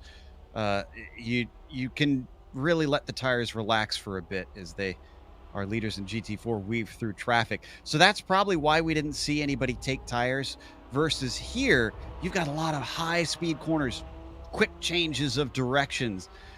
So it's going to be a bigger strain. It's going to make more sense to maybe see if you can eke something out by changing tires and put some fresh ones on. Meanwhile, look at Newton. He was right on top of him for a brief moment. He botched the exit of 11 there, and that's unfortunately going to keep him from having a chance to pass here into 12. But still just patiently waiting. And I mean, Paul Newton hasn't even done as much as try to outbrake him. He hasn't poked his nose out. He has really just been sitting here for about, the past 30, 40 minutes and just kind of kicked back. Now, it could be possible. It is possible that Newton might be saving fuel. We see this a lot in endurance racing here on GSRC, especially in the sports cars, that if you've got the slipstream of the car ahead, you don't try to pass. All you got to do is just hang out behind them. They'll tow you along. You don't need full throttle. And when you get to the pit stop, you need a second, 2 seconds less in your stall taking fuel, and you leapfrog them. Makes the pass very easy. Doesn't always work, and it's not for every car, as that was another mistake there from Ryan Johnson. And he's going to be on the inside trying to defend into the final corner. We could get an over-under. This is actually perfect for Newton. Guns it off the corner. Devin, he's got a great chance. Door to door down the front straightaway. Neither of them gained a slipstream, and it looked like both of them got about the same amount of momentum off of turn 20. They are exactly nose to nose here into turn number 1. Newton dives it in. We'll see if Johnson tries an over-under himself. Doesn't quite have the momentum, though, and back up front goes the 217 of Paul Newton. Beautiful job. Beautiful job. I think Newton played that right because of the defense from Johnson. He backed up the entry into the final corner, made sure he got the launch, and that's what gifted him the spot by the time they got to the breaking into 1. It's not over, though, because they've seemed to be pretty evenly paced. This will be telling. If Newton is able to pull away from him, then he was playing possum and maybe saving a little bit of fuel there. If he doesn't pull away from Michael, then I think it was legit. I think he was pushing as hard as he could go. And while this was happening, we had a couple of pit stops. Jerry Freckleton, who was 6 in GT4, pitted. And then also Michael Bolton went down pit road as well in the GTE, as Newton gets a little bit out of shape there, but still has a sizable gap right now over Michael Ryan Johnson. Yeah, both of them just kind of had to take a little bit of evasive action with the lapping traffic. They're coming up 2-lap traffic, though. This is Ron Palmer in front of them. So it's a little harder trying to lap your own class. Go ahead. BJ Fulton now in from the 5th position here for his scheduled pit stop. Jim Walsh also already in next to him, and you can see how much damage these cars get. You mentioned earlier, Joe, how you can drive these a little bit harder. You don't have to pay to fix them. You just go into your pit stall, right? Yeah, exactly. Some of that, and no tires for him. So taking the advice that I said, if you get past that half hour to go, don't take tires. If you hit those apex curves a little too many times, you can wind up damaging the aero on this car and the under tray, I should say, which is a big factor in how these cars handle corners. You can see it on this RSR. Look, if you get real close as it goes by, it's that diffuser at the back, the underside, and the way the airflow goes. It makes it very important to how good they are in a straight line, and as well how good they are trying to weave through corners like these. In the final 30 minutes of this race, and now having to through lap traffic, BJ Fulton, for the first 15 races of the year, was one of the cars getting lapped by the faster cars, and now he's the one doing all the lapping. And your leader, Connor Bloom, has dove down onto pit road now. It's really kicking off. Like I said, I expected around this time. The next 10 minutes is about the max that you'll see anybody go. Looks like he's followed in by Cicero. So the Pink Pig pitched from the lead. Bayan Saleh, he has followed as well from 2nd place. And so we will see. Coming in. Yeah, most of the top 5 now entering pit road. Lavala is the only driver to not, and he just pulled in as well. So your entire top 5, top 6, forget it. The whole RSR field now, after this, will have all officially pitted and will be good on fuel. It looks like nobody was saving. This is as far as they could go. And Corey pulled a masterful move. I don't know if we could see it on the cameras, but he gained a lot of time on pit entry. There's that corner that's comparable to places such as Laguna Seca. We're going to look at the replay on it. If you can practice your pit entry, we'll need to back up just a little bit more. If you can practice your pit entry, you can gain so much time. See, look at how timid Hollander was into there, and almost seconds gained by the yellow machine. Absolutely. He was a few seconds behind Hollander and then going on pit road, literally on the rear bumper. Sorry, I had something in my throat. He jumped him in the pits. He's ahead of Hollander now. Wow, that is a race-changing move for him, because before this, he's in 5th. Now he moves by Hollander, and this will be a telling sign to see who's got the best setup here. The final 30 minutes now, and Lavala, after all of that, has gone an edge on Matt Hollander, who he was seconds behind coming onto pit road. Or should I say prior to coming onto pit road. Yeah, it looks like a full 2 seconds quicker stationary for Corey Latvala over Matt Hollander. And Fulton, yeah, there's the comparison right there. Fulton 4 seconds faster than Hollander. So Matt must have just kind of had a long stop. And that could be a couple of different things there. iRacing's pit stops, they're not all the same time. They all do go at random. But also, you can choose exactly how many gallons to, I believe it's the half gallon, you want to put in your car. And so obviously the less amount of fuel that you put in there, obviously you have to have enough to get to the end, and there is an actual marker on the screen that you can see how many laps of fuel you have remaining. But that can be a couple different things there. If you put in less fuel, you're going to get out of your pit stall quicker. These two still need to come in and try and get that last bit of fuel themselves. Yeah, underfueling can sometimes get you the track position you need, especially at a place like this where we're seeing it's a little difficult to overtake. That can be a strategy move. If you feel like you can save and be decently fast, you might as well just go a little shy on the fuel and then try and lift and coast on your way into the corner. We'll see if any of them have attempted that, as looks like Bolton going to go by our two GT4 leaders. Now, ever since Newton took the lead, he hasn't scampered away here, Devin, but he's keeping him at arm's length, I'm noticing. It's about 0.7 of a second between them. So Michael really doesn't seem to be close enough to attack, and I'm not sure if this is by design. Well, and that's what Paul Newton was doing as well. He was never really in a spot to attack until that mistake by Michael Ryan Johnson allowed him to really get a good run on him off of a corner and down a straightaway. So this is, I don't want to say it's about the distance. It's probably a little bit more of a distance than what Newton was behind Johnson, but still, it's comparable. That's a good point. So some strange going-ons here, because these aren't really aero-dependent cars. So there shouldn't be a wake forcing them to be this distance apart as they come through. Very smooth from Paul Newton. He seems to be, to me, that he takes that penultimate corner a little bit better, which is surprisingly tricky. It looks very simple, but once you get in the car, it's very blind. It's off camber, which I, as a driver, absolutely loathe. And it's just it's tough to get it with the car feeling balanced and maximizing it without going too far off the exit. But every time I've seen Newton go through there, he just nails it. So the battle for the lead rages on. They still need to pit. In fact, most of the GT4 class still needs to pit. So we will see if anything shakes out like we saw up front in the RSRs. Overall leading right now is Connor Bloom by 8 seconds over Bayan Salehi. It's another 10 seconds before you get BJ Fulton, then Corey Latvala and Matt Hollander round out the top 5. They mix it up just a little bit. And obviously the beginning of this race saw so many lead changes in GT4, but since everything settled out, these two have been the class of the field, 42 seconds in front of third place now. Yeah, it is monstrous currently. And the highest driver to have taken their stop is Matthew Robinson. Remember, he had a little bit of damage, so he just ducked in and got it done with. So he's going to gain some time, but definitely not enough to be challenging Johnson and Newton. If anything, I do think he could be a threat to Boccignone in third, because there's about 30 seconds between them.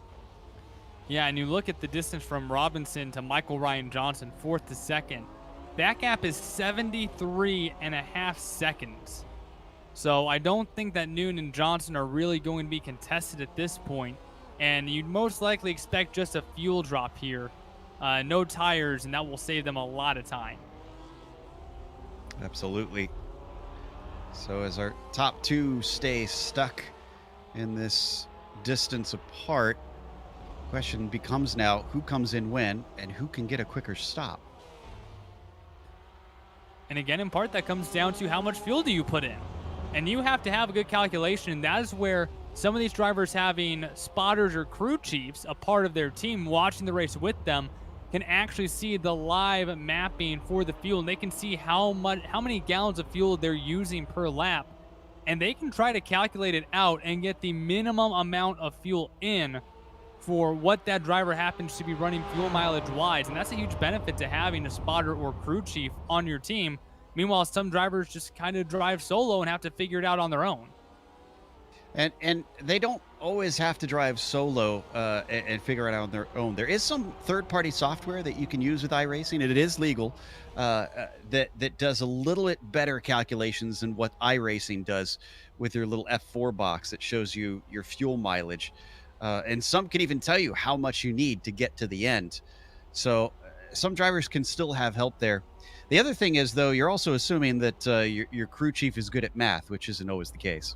Correct. And that's why I'm a driver, not a crew chief. I'm not even a good driver at that. So, but nonetheless, coming down to the final 21 minutes, Paul Newton still your leader over Michael Ryan Johnson here in GT4, and you're not missing anything up front. Connor Bloom has extended his lead by 3 seconds since I last talked about it like 2 minutes ago. This is a pretty long distance here. I will admit, these GT4s are a little bit more of an unknown for me as to how far they can go. I haven't done too many endurance races with these things, whereas the GTEs, I've witnessed enough to really get a decent feel on the strategy there. There we can see our lead GTE, Connor Bloom, 11.5 seconds. So sitting very pretty. We have seen, though, like we saw at the start with Abrams, things can happen in racing. There's no promises that you've got to win in a bag until you come across the checkers and see it. So Bloom does have to watch out for the lap traffic. He does have to keep the car pointed forward and moving, and he's got to keep it clean. And Abrams has clawed his way back into 8th in class, still 6 seconds behind the next competitor. He would need quite a bit of help to try to fight for a top 5. So for Jacob Abrams, who is leading, unfortunately, just punted back into the pack and has been trying to fight back up through the field. But nonetheless, he already clinched up the GT4 championship in the 16 race season. Teddy Framheim, the champion in the GTE class, running both the GT3 and now the RSR. But it's a guy like here, Connor Bloom in the Pink Pig. We've seen him throughout the year. He's ran well, every single race. He's a pro driver, just 28 years old, part-time instructor, a part-time stunt driver. And so he's done a bunch of different things. He's won a couple times here in this series, and right now showing off some dominance here at COTA. You mentioned that they don't have to pay for these cars. If he's a stunt driver, I want to see some fancy work after the checkered flag. Watch him celebrate. See what he can do there. Speaking of Abrams, I think he's got at least one more position potentially. Momeyer is 5 seconds up the road, so 7th place could be possible, and he's looks to be much quicker than him right now. So Abrams continues to try to truck his way back up through the field, 8th in class right now, and yeah, still making up some room. Able to catch up quite a bit to John Momeyer, but once he's able to get to Momeyer, if he can make the pass there, it will still be about a good 30-second gap to 6th in class. Actually, I think it's 2.5. Yeah, Jad Duncan's about 2.5 up, and then from Jad, it's those 30 seconds up to Robin, which would be the top 5. So, now that I say that, I think depending on how hard he hustles, he could get as high as 6th today. So Abrams, the champion of this class, looking to move his way up here, but only 18 minutes to do it. Was involved in that early incident, but now trying to fight his way back up through the field. And it's just been fun to watch Jacob Abrams. He's been dominant this year, and now we might be able to see a performance where he comes through the field. I also want to give some credit to BJ Fulton, because he's netted himself a potential podium with his strategy, because it's 8 seconds between himself and Hollander. Hollander was the one he was stuck behind for so long, and now he's got a very comfy gap between himself and the 477, and that like I said, put him up into 3rd place. So this is looking very, very nice right now for the 277 car. And for Fulton, he's winless this year, unfortunately, but between all 3 classes combined, he is 6th overall in the amount of points that he has earned, an average finish of 4th. He ran GT4 for the year, and now in the RSR, looking to capture a podium here at Circuit of the Americas. And those podiums still mean something. You don't get champagne to spray, well, unless you bought your own. But it's the drivers care about these things. They want the stats, they want the accomplishments. It's a tip of the hat, and it's an ego boost. And in racing, psychology is a big part of it. Those good results basically create a positive feedback loop. You feel good, you make confident moves, you don't doubt your ability and whatnot, and it just allows you to drive harder and perform better. So I think the third place will be good for BJ. The question is, can he convert it into a win next season? Absolutely, and it will be a very long season next season. They're hoping to go from January to December. We got to go to the GT4 lead. Sorry, I think Michael Johnson has a shot at Newton, and he's going to take a look at him down into turn 12. He's actually going to get it to the apex. Really scared Newton off the corner. Last second had to jerk the wheel, and they're still side by side. Coming around through the U, still Newton able to hold off Michael Ryan Johnson. Coming to a lap car and almost making contact. Might have just tail whipped him a little bit there, but able to maintain his lead. Newton able to get away from one lap car there and maintain this lead. That was an important move. If Newton had been held up more, he could have lost the spot to Michael. They're going to get lapped by Fulton now. How patient is he going to be? Whoa, not very patient. He almost runs into the back of Michael. Fulton in the RSR right behind these two. And yeah, definitely not very patient at all. Now coming down the front straightaway, will have plenty of time to get by both of these two leaders. Now trying to catch a little bit of a draft off of him as well. And you have to wonder here, when is go time? Both of these drivers at one point have been spending a long time drafting the car in front of them and then decided, you know what, okay, I'm going to pass now. So when exactly are these two drivers deciding, okay, it's time to go for the lead and stop drafting? Because it seems like they've obviously had a moment where they said, okay, it's time to go. I got to go back and check real quick to see what kicked that off, because we saw how far back he was. It was lap traffic. It was Jim Walsh, ironically, in the GTEs. So the faster class held up Paul Newton on the way down to turn 11, and that's what allowed Michael Johnson to get up to him. But unfortunately, right now, that's separated back out again, and traffic giveth and traffic taketh. Right now, it taketh away from Ryan Johnson. And we discussed earlier how neither have been able to scamper away from one another, but now this might just be one of the largest leads between these two. Newton has extended this GT4 lead to about 1.5 seconds now. That's exactly what Newton needed in that situation. He really caught him with his pants down. I think Newton didn't think he was close enough to make that attack, because he started to turn into the apex, and then suddenly he got the message, car left, as they got a spinner in front of them. That's Corey Latvala, who's almost going to run him off the road. Woo! Can we get an onboard from Newton there? That is a brown pants moment. Yeah, this is just how fast it happens sometimes. You see in front of them, they're splitting lap traffic. We'll see an issue here eventually. Whoa! Wow. Great heads up from Paul. And that allows Paul Newton to keep his lead, and that has actually extended. It's nearly a 2-second gap now. Wow. I would have thought that it would allow Johnson to close in. I guess he kept his foot in it. That AstroTurf can be slippery, but sometimes you can get away with it. So Paul maybe figured it was worth the risk and didn't lift. Now moving back into the RSRs, Michael Bolton in 7th. Michael Ost has caught up, battling for 7th. Ost taking a peek to the left side here. Bolton will let him have it. Move Michael Ost into the 7th position. Nicely done. So, if I'm recalling correctly, Ost is one of them that took tires, did he not? I'm going to say he did. My timing and scoring, unfortunately, has dropped his pit stop time, so I'm not getting that information. That usually tells the tale. But I want to say he did, and like you said, that's gotten him up to 7th. He's 48 seconds behind Michael W. Johnson. So maybe tires were the wrong call here today. Yeah, Ost's pit time was 53 seconds. And so it looks like he was one of the group who took tires, but just not able to capitalize. Still has a trek up just to catch up to Michael W. Johnson.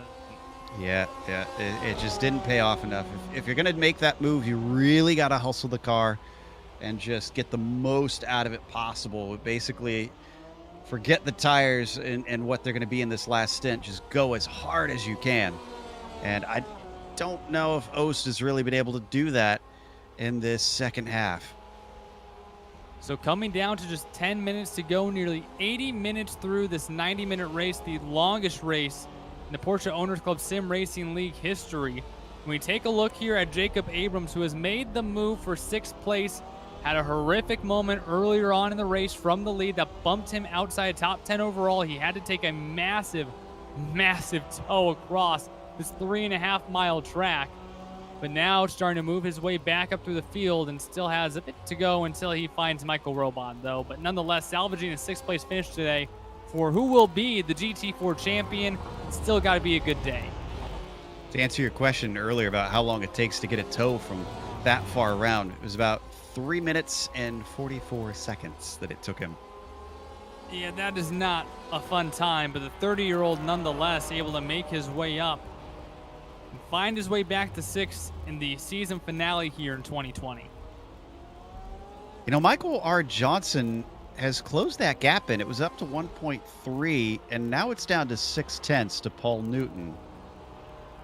I think Michael is continuing to try and apply the pressure just to see if he can get enough of a mistake to get this done. So neither of these drivers have taken fuel.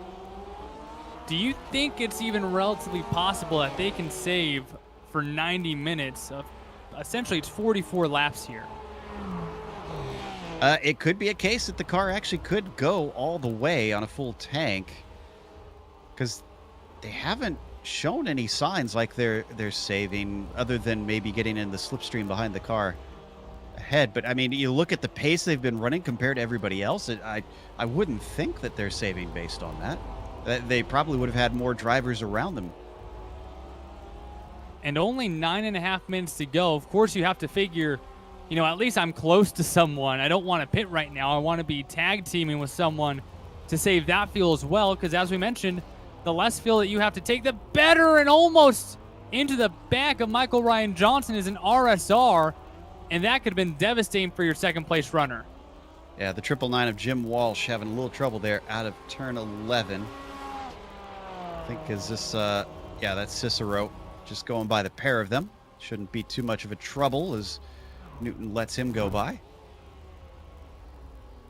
So with this few laps to go, neither driver has really stayed out front the whole time. It feels like they're kind of playing with one another, but it's to the point where I would almost think that if you were the leader for a long time, Newton held the lead for a very long time. If eventually, once you see that there's not much lap traffic in front of you, if you just want to pit, and that would kind of leave the guy behind you out to dry, and he wouldn't have a drafting partner to save that fuel. Yeah, but at this point, it's too late in the race for anything like those sort of shenanigans. You're basically both committed to the same strategy, or pretty close to the same strategy. Oh, what happened to Michael Bolton? He's stopped on the side of the track. Bolton has slid back to 8th in RSR. It looks like he's already participating in Ford Drink Friday, but this does not happen to be one of those races that we have here on GSRC. It could be just a personal issue or something going on there for Michael Bolton, and he having to stop on the track. Yeah, real world problem or hardware issue. I mean, we've had stranger situations happening where someone actually had to stop the car because a UPS person was at the door. Sometimes you got to sign for that package, and nothing's going to wait for you. I mean, nobody wants it set on the doorstep and get stolen either, so. Exactly. Nonetheless, Connor Bloom now an 11-second lead, coming down to the 7-minute mark, looking to pick up one more victory here in 2020. This one's probably going to feel good, too, because Connor, he didn't put it on pole. He started on the front row, but it didn't really matter to him. He knew he had the race pace, and once he got by-in, it was goodbye. The 15 just hasn't been able to challenge him since the start. And he's just run away essentially the entirety of the race thus far and has continued to move and shake his way up through the field and through all the lap traffic. And we have seen a number of drivers, even the leaders, have issues going through lap traffic. Now, speaking of the leaders having trouble in traffic, I'm trying to figure out why Johnson lost so much time. Almost looked like he got a slowdown penalty or something. Because the only time I could see him really losing it was down the front stretch, and there's no reason to lift down there unless you've cut the course somewhere and have to give it back. He's up to 2.5 seconds back from Newton, which is definitely the biggest it's been. Yeah, these two have been playing cat and mouse with one another. But now, if this gap gets large enough, you'd have to say, okay, got to pit. If they do in fact need fuel, now might be the time. Yeah, I mean, and that is a possibility. It could be that Johnson's starting to notice he is tight and he won't make it. And he's going to have to slow up his lap times and do some of that lift and coast. It's up to 3 seconds now. If that's the case, again, Newton's not really doing anything to imply that he's having to save in the same manner. We're riding on board. Let's listen. Let's see.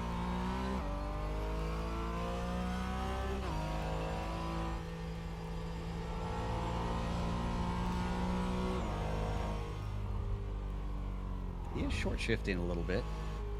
Yeah, but just a little bit. Not as much as I would anticipate if you were trying to go into a deep conservation mode. Yeah. I'm with you. It doesn't seem like he's saving from this onboard.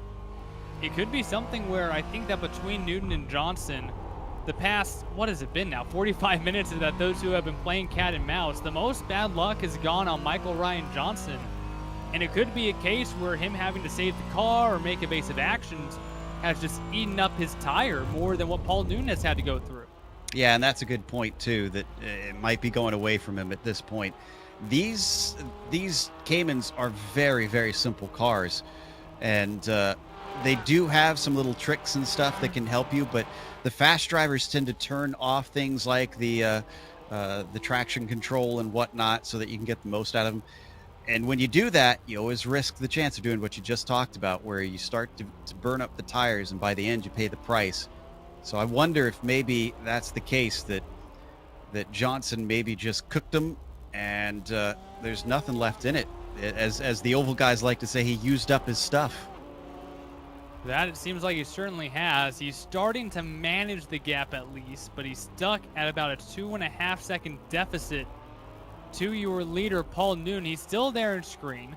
You still have the visual out the front windshield, but coming down to 3.5 minutes to go, I don't think it's a case where Michael Ryan Johnson will be able to run him down. Certainly not. In fact, he's been doing even worse this time through. Meanwhile, wow. Oh, did Hollander get by Latvala? That's sure what it looks like. He was behind him not long ago, I thought. Yeah, at one point, Hollander, due to that pit stop, was behind Latvala, but now has moved ahead of the number 22 RSR. It wasn't within the last lap. Yeah, we must have missed this a while ago. So in the meantime, Corey says, I want that back, please. And has chased him down into the stadium section, and it's 0.3 of a second between them. Look at how tight he is to him. Pushes a little bit on exit, trying to find that momentum back here as they start to bob and weave, out breaking him through here. Latvala in that number 22 RSR overshoots corner exit, though, and will lose a little bit of time. By the way, 2 to go. Bloom just went by the line. So next time he comes through, it's going to be white flag. So drivers running out of time. This is not for a podium position, but again, these are all real-life racers in the Porsche Owners Club. This is real-life bragging rights. Hollander very defensive here into this corner. Off the final turn, that's exactly where Corey wanted him. But he's got to get to the inside, and look at how aggressive Hollander's going to defend. He's going to force him a long way around. Once again, if I'm Corey, back up the corner, square it off, get the launch off it. It's what he's trying to do. He's going to do it very, very well. It's going to switch back, though, into 2 and into the S's. He just doesn't have the overlap he needs. But that was a great effort from the 22. He'll have some momentum, hops over some corner humps, though, and will lose a little bit of that speed. Still towed right onto that rear bumper. Might even give him a little bit of a push there. Clearly, he's quick in the S's section compared to Hollander. But, whoa, as he almost gets him to him again. My goodness. It's going to get frustrating here. Well, at what point do you go, well, you're driving defensively? Well, I'm going to drive very offensively to try to counteract that. Well, I mean, you can only do that so much before you unfortunately get into the other car. So, yes, I think he needs to try and make an aggressive attack, but he's got to be aware that Hollander is not afraid to use the car as a block here. And once again, he's going to just position himself well enough just off the racing line so that it's very tough for Corey. Meanwhile, Connor Bloom coming down the front straightaway to take the white flag one more time around for the Pink Pig, number 95. Looking to claim win number 3 on the year, but the battle is still for 4th in this class as Hollander continues to try to hold off Lavala. And meanwhile, up front in GT4, Paul Newton's lead has extended to now 4 seconds over Michael Ryan Johnson. And importantly, they are going to get lapped by Bloom. So this is their last lap. He's just getting by them now as we watch this battle between Hollander and Corey. And Hollander, the series organizer, trying his best to keep him at bay and still hold on to that 4th place position. Now we look at Connor Bloom in the Pink Pig coming through, lapping the leader, Paul Newton, in GT4. That signifies that this will be his last lap. Back into turn 1 again here. We'll see, what did he learn? Hollander, little bit of smoke. Lavala can't do anything there. We'll see what he learned from last lap through the S's. Not sure if he backed it up off the corner to do this or if he just messed up his exit. Oh, that time he definitely messed up through the S's, though. Was trying to get through there, extremely aggressive to catch up to that rear bumper. Hollander still a little bit heavy on the brakes there on that left front tire. And once again, Lavala giving a little bit of time to catch up here. This is not over by any stretch, and with them lapping cars, it's going to allow him to maybe catch Matt out. He's doing the right thing here. He's going to try and go wide, cut back, and get the launch, and I think he's got it. Whoa! Almost through the grass and lost all of his momentum. He's still got a good slipstream, but we got to go to our leader because he's coming around the final corner. Well, he won the season opener at Daytona. He only won once in between, but now he picks up win number 3 from the season opener in Daytona to the season finale in Austin. Connor Bloom wins the season finale of the Porsche Owners Club at Circuit of the Americas. Newton's going to feel good about this one. He took it over Abrams in style in the final round. Victory for the 217 and the GT4s. And we watch this battle here, door to door for that 4th position. Hollander tried to cut back across. Lavala got the spot, though, and now trying to make a little bit of gap here in the closing turns. It's going to be hard to do anything from here. He's got to be much closer to nab that one back, and I don't think Hollander's got it. Lavala, oh, but he makes a little bit of a mistake. He keeps on the power. Great job to Corey, and that is going to net him 4th. A last lap pass for 4th in RSR, but nonetheless, Connor Bloom, your victor in RSR. Paul Newton, your winner in GT4, but more importantly, in the 2nd season of racing and the first full season, 16 races, Teddy Framheim, your GTE Porsche Owners Club champion, and then Jacob Abrams, not the race that he wanted, but will come home in 6th in GT3, or GT4, excuse me. Jacob Abrams, a dominant season with 9 wins, and Abrams will become the Season 2 champion in the GT4 for the Porsche Owners Club. And as the final drivers come through the line here at Circuit of the Americas, we will take a quick break, take you through your entire finishing order. And as Abrams will finish his closing laps here on GSRC, we will talk to some of the top 3 drivers here in the Porsche Owners Club.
the season finale of season number 2 of the Porsche Owners Club here at Circuit of the Americas, live on GSRC.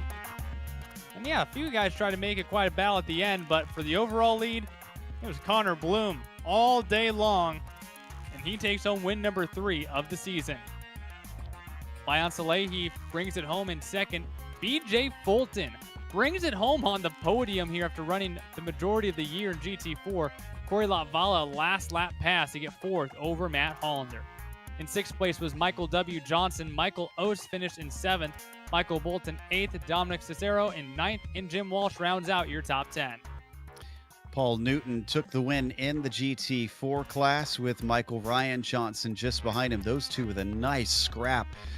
Bit of a pressure cooker throughout the race. Doug Baccignone didn't really talk about him much in the second half of the race, but quietly he brought it home to a 3rd, with Matthew Robinson finishing 4th behind him. Michael Roban was 5th, and Jacob Abrams climbing back from an unfortunate incident at the start of the race to get 6th place. Jad Duncan behind him in 7th. Then John Momar in P8, followed by Jerry Freckleton in 9th, Mark Rondeau in 10th in his class. From there on down, drivers having some issues here in the GT4s. Adam Fulton 11th, Ron Palmer 12th, Larry Haas in 13th, Aaron Edwards 14th, Lee Rosner 15th, and Nielsen Lawrence having to come back from a disconnect for 16th. Well, it was a wild one for plenty of drivers, especially in the lead in GT4, but we'll talk to the guy who was actually able to hold on to the lead, unlike some of the drivers, whether it be a lap car or disconnecting. But nonetheless, Paul Newton brings home the victory here in the season finale, and it looked like you and Michael Ryan Johnson were just playing cat and mouse the entire, last 70 minutes of this race. What was going on between you two, kind of just swapping the lead back and forth and then keeping each other at arm's distance? I think both of us had some damage there. I think both of us got into some of the RSR cars, and we were just licking our wounds the entire race. I know that my car went very, very to the understeer side, and so I would miss a turn, and he would get past me, and he would pull away, and then I think he was having kind of a similar problem, and I would catch him. So that's the way it went. I think it was just a battle of trying to keep the cars together. And so what made the difference there at the end? You were actually able to get about a 3-second gap there at the end over Michael Ryan Johnson.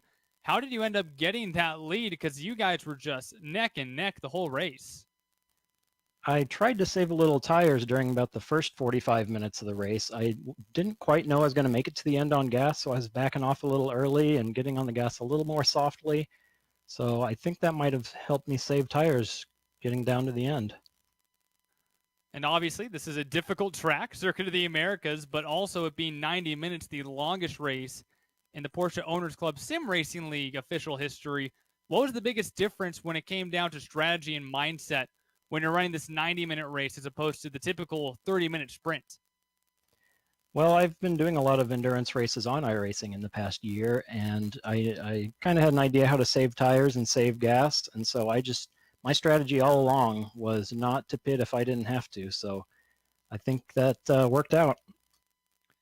And you get to pick up your second win of the season. Paul, who do you have to thank for taking home this victory to close out 2020? I want to thank Peel's California Mandarins. They've been with me all year, and Philip Pernagian gave me an excellent opportunity to drive the car. I want to thank Porsche Owners Club for putting on such a great event and such a great season. I want to thank GSRC for broadcasting such great events, and I want to thank everybody that's watching. Well, it was a ton of fun to watch you guys here tonight. Congratulations on the win. It was great to watch you all season. Can't wait for 2021. Congratulations again, Paul. Thank you so much. Now we'll kick it on over. Joe Peak is caught up with your second place finisher, Bayan Salehi in GTE. Yeah, Bayan, it looked like you had good qualifying pace. You took the pole, but then when the race came, Connor very quickly overtook you, and it was like you never saw him again. What happened? Oh man, what a race! That was really fun. I've raced with Connor all season, and I have a lot of respect for his driving. And at the time, I was like, okay, there's like 89 minutes to go.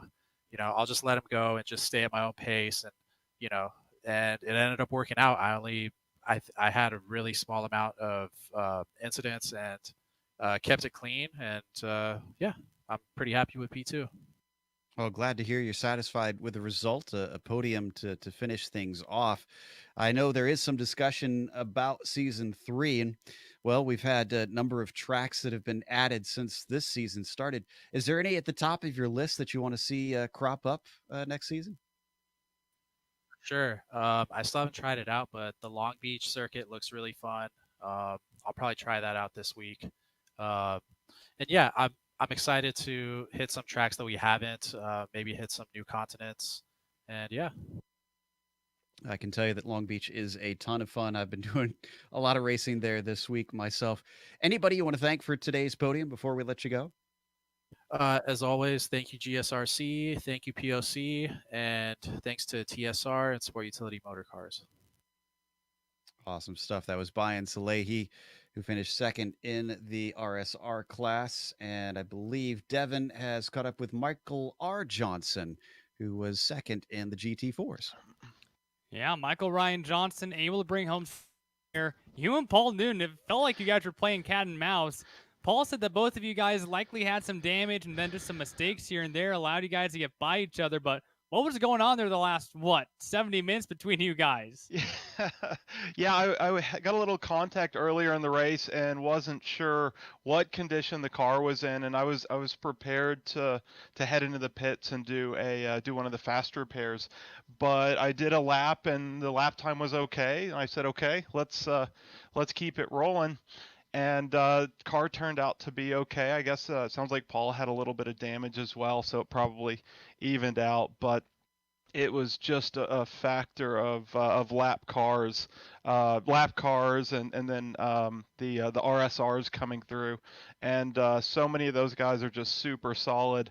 And then a few of the guys that made it really interesting and exciting when they would choose to overtake and things like that. But what a super fun season and great way to end the year with racing with Paul.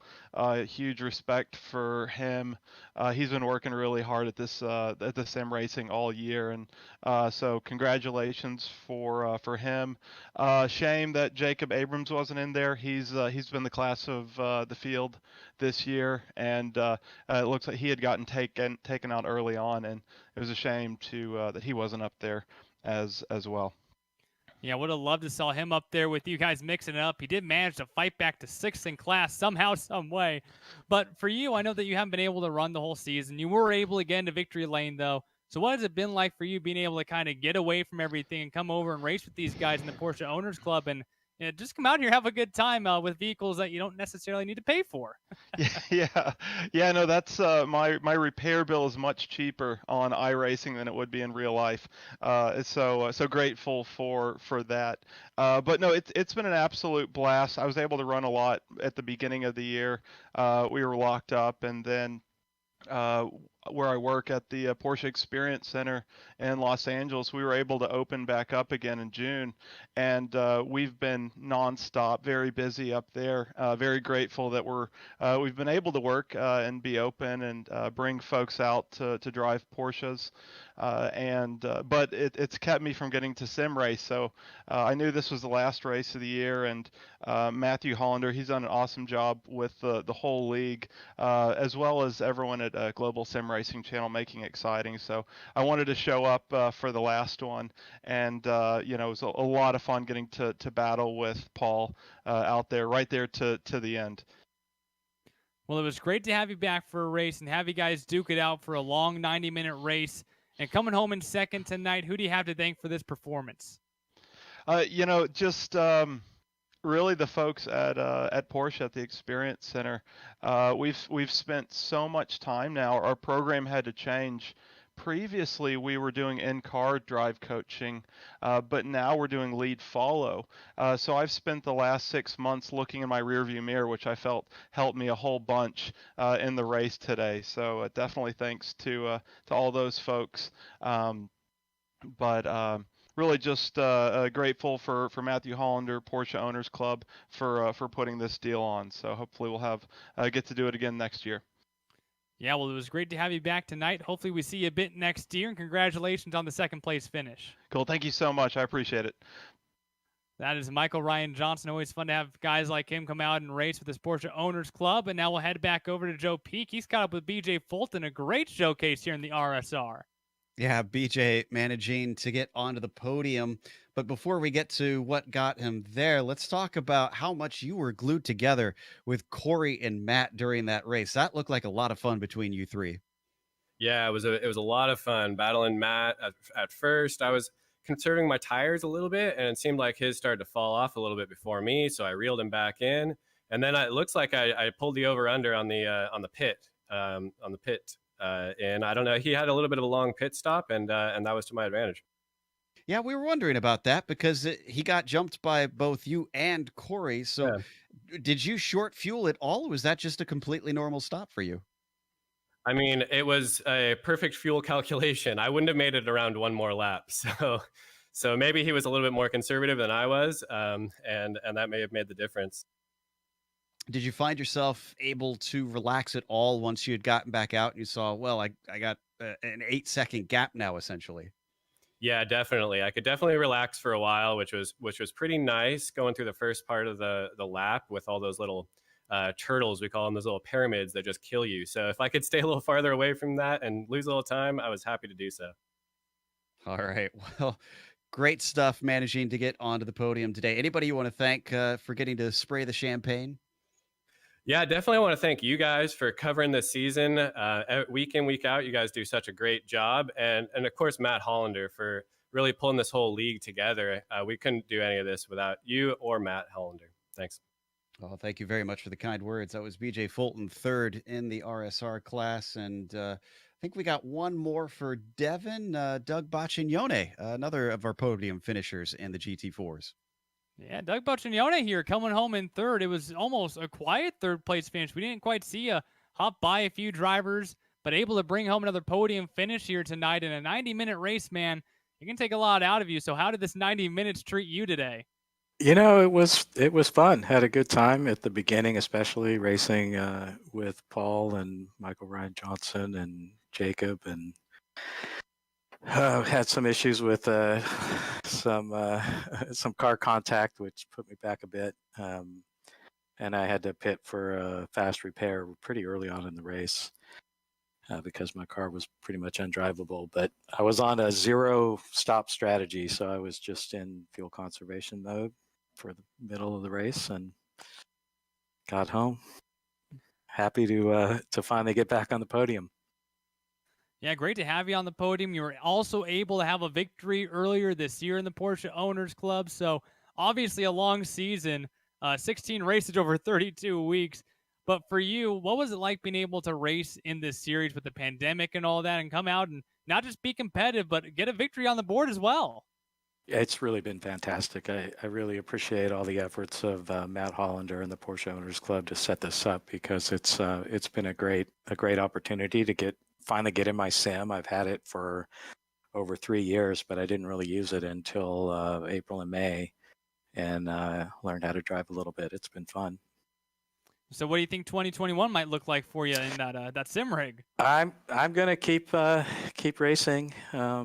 I may move up to the RSR. We'll see, or may stay with the GT4. But I'm looking forward to it, whichever class I'm in. Well, you get to end 2020 with a podium finish. Who do you have to thank for coming home third today in GT4? You know, I want to thank my wife, Bonnie, for supporting me in all of my racing activities. But more importantly, I want to thank her for saying yes on this day 36 years ago. She's the love of my life, and I'm so happy she agreed to marry me.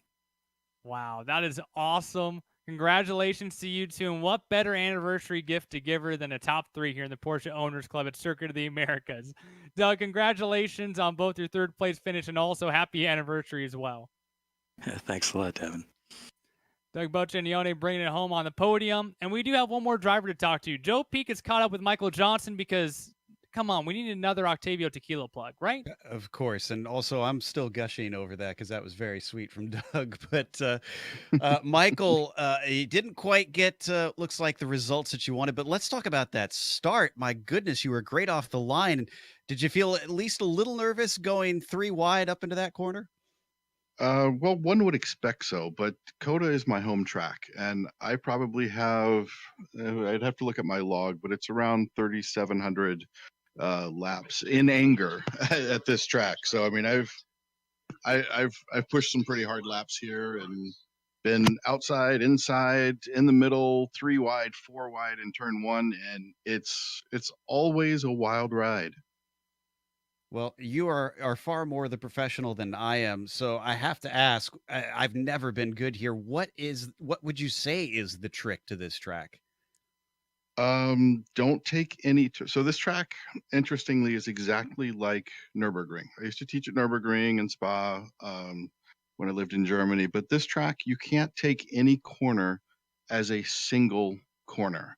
Everything here must be treated as a combination corner. Even turn 1 to 2 and 3, going under the bridge, the S's. Those are a complex. You must treat them as a complex, not as an individual 3, 4, 5. When you come into 6 through 8, you have to sacrifice 8 a little bit because you want the speed through 7, and it actually, that one trick right there, here's a free one for everybody. You want to go fast at Coda, watch the line I did here and go diving into 8, break a little bit of speed off of there, but you will save 3/4 of a second per lap from that one move alone.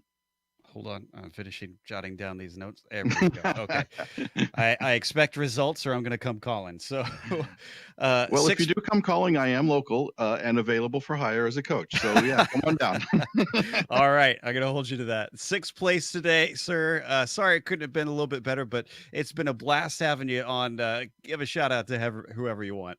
Well, I had an eye out for that P2 on the podium. There was that little bit in the middle I was going after Bayan, but I think the taste of the tequila, this Octavia, was just trying to form its way in my mouth. I knew what I was coming for because I was going to celebrate that P2 on the podium, and then I just got messed up. So obviously, Octavio Tequila. I want to thank my clients that I get to drive with out at Coda and around the country, around the world. There's Ben Bettenhausen out in New York City. There's the good doctor in Houston who was out here last weekend at Coda having a great time, taking kids for rides and all that kind of fun stuff. So yeah, everybody out there who helps put a roof over my head and food in my belly. Great stuff. That was Michael Johnson, who finished in 6th today in the RSRs. One last conversation. Devin talking to the big guy, Matt Hollander. Yeah, the big guy himself, the series organizer of the Porsche Owners Club Sim Racing League, Matt Hollander. Boy, you guys threw a curveball at us. Okay, it's going to be 8 races. You know what? No. Let's do 16 races. One's going to be an hour long at our home track. One we're going to the F1 track, a little ways down the country for a 90-minute race. I know that this year has been difficult for everyone, but what did it mean to not just build up this league, but then to extend it and make it as successful as it is?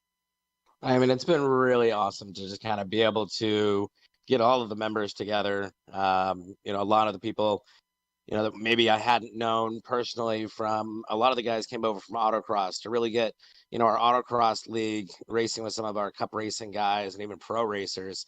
It's been really cool to just kind of watch this all develop and everyone putting in the time to practice, sit back, have a couple of drinks with each other, while we're practicing and really get to, make some new friends out of all this. It was quite shocking, honestly, that it caught on the way that it did. I mean, we started this all off with that 4-race mini series with you guys. And when I went back to everyone and said, hey, you guys want to do some more racing? And they're like, heck yeah. So, it's been a lot of fun. It's been a lot of fun putting this together and, really appreciate you guys taking the time and working with us and helping develop the league into, kind of what it is today.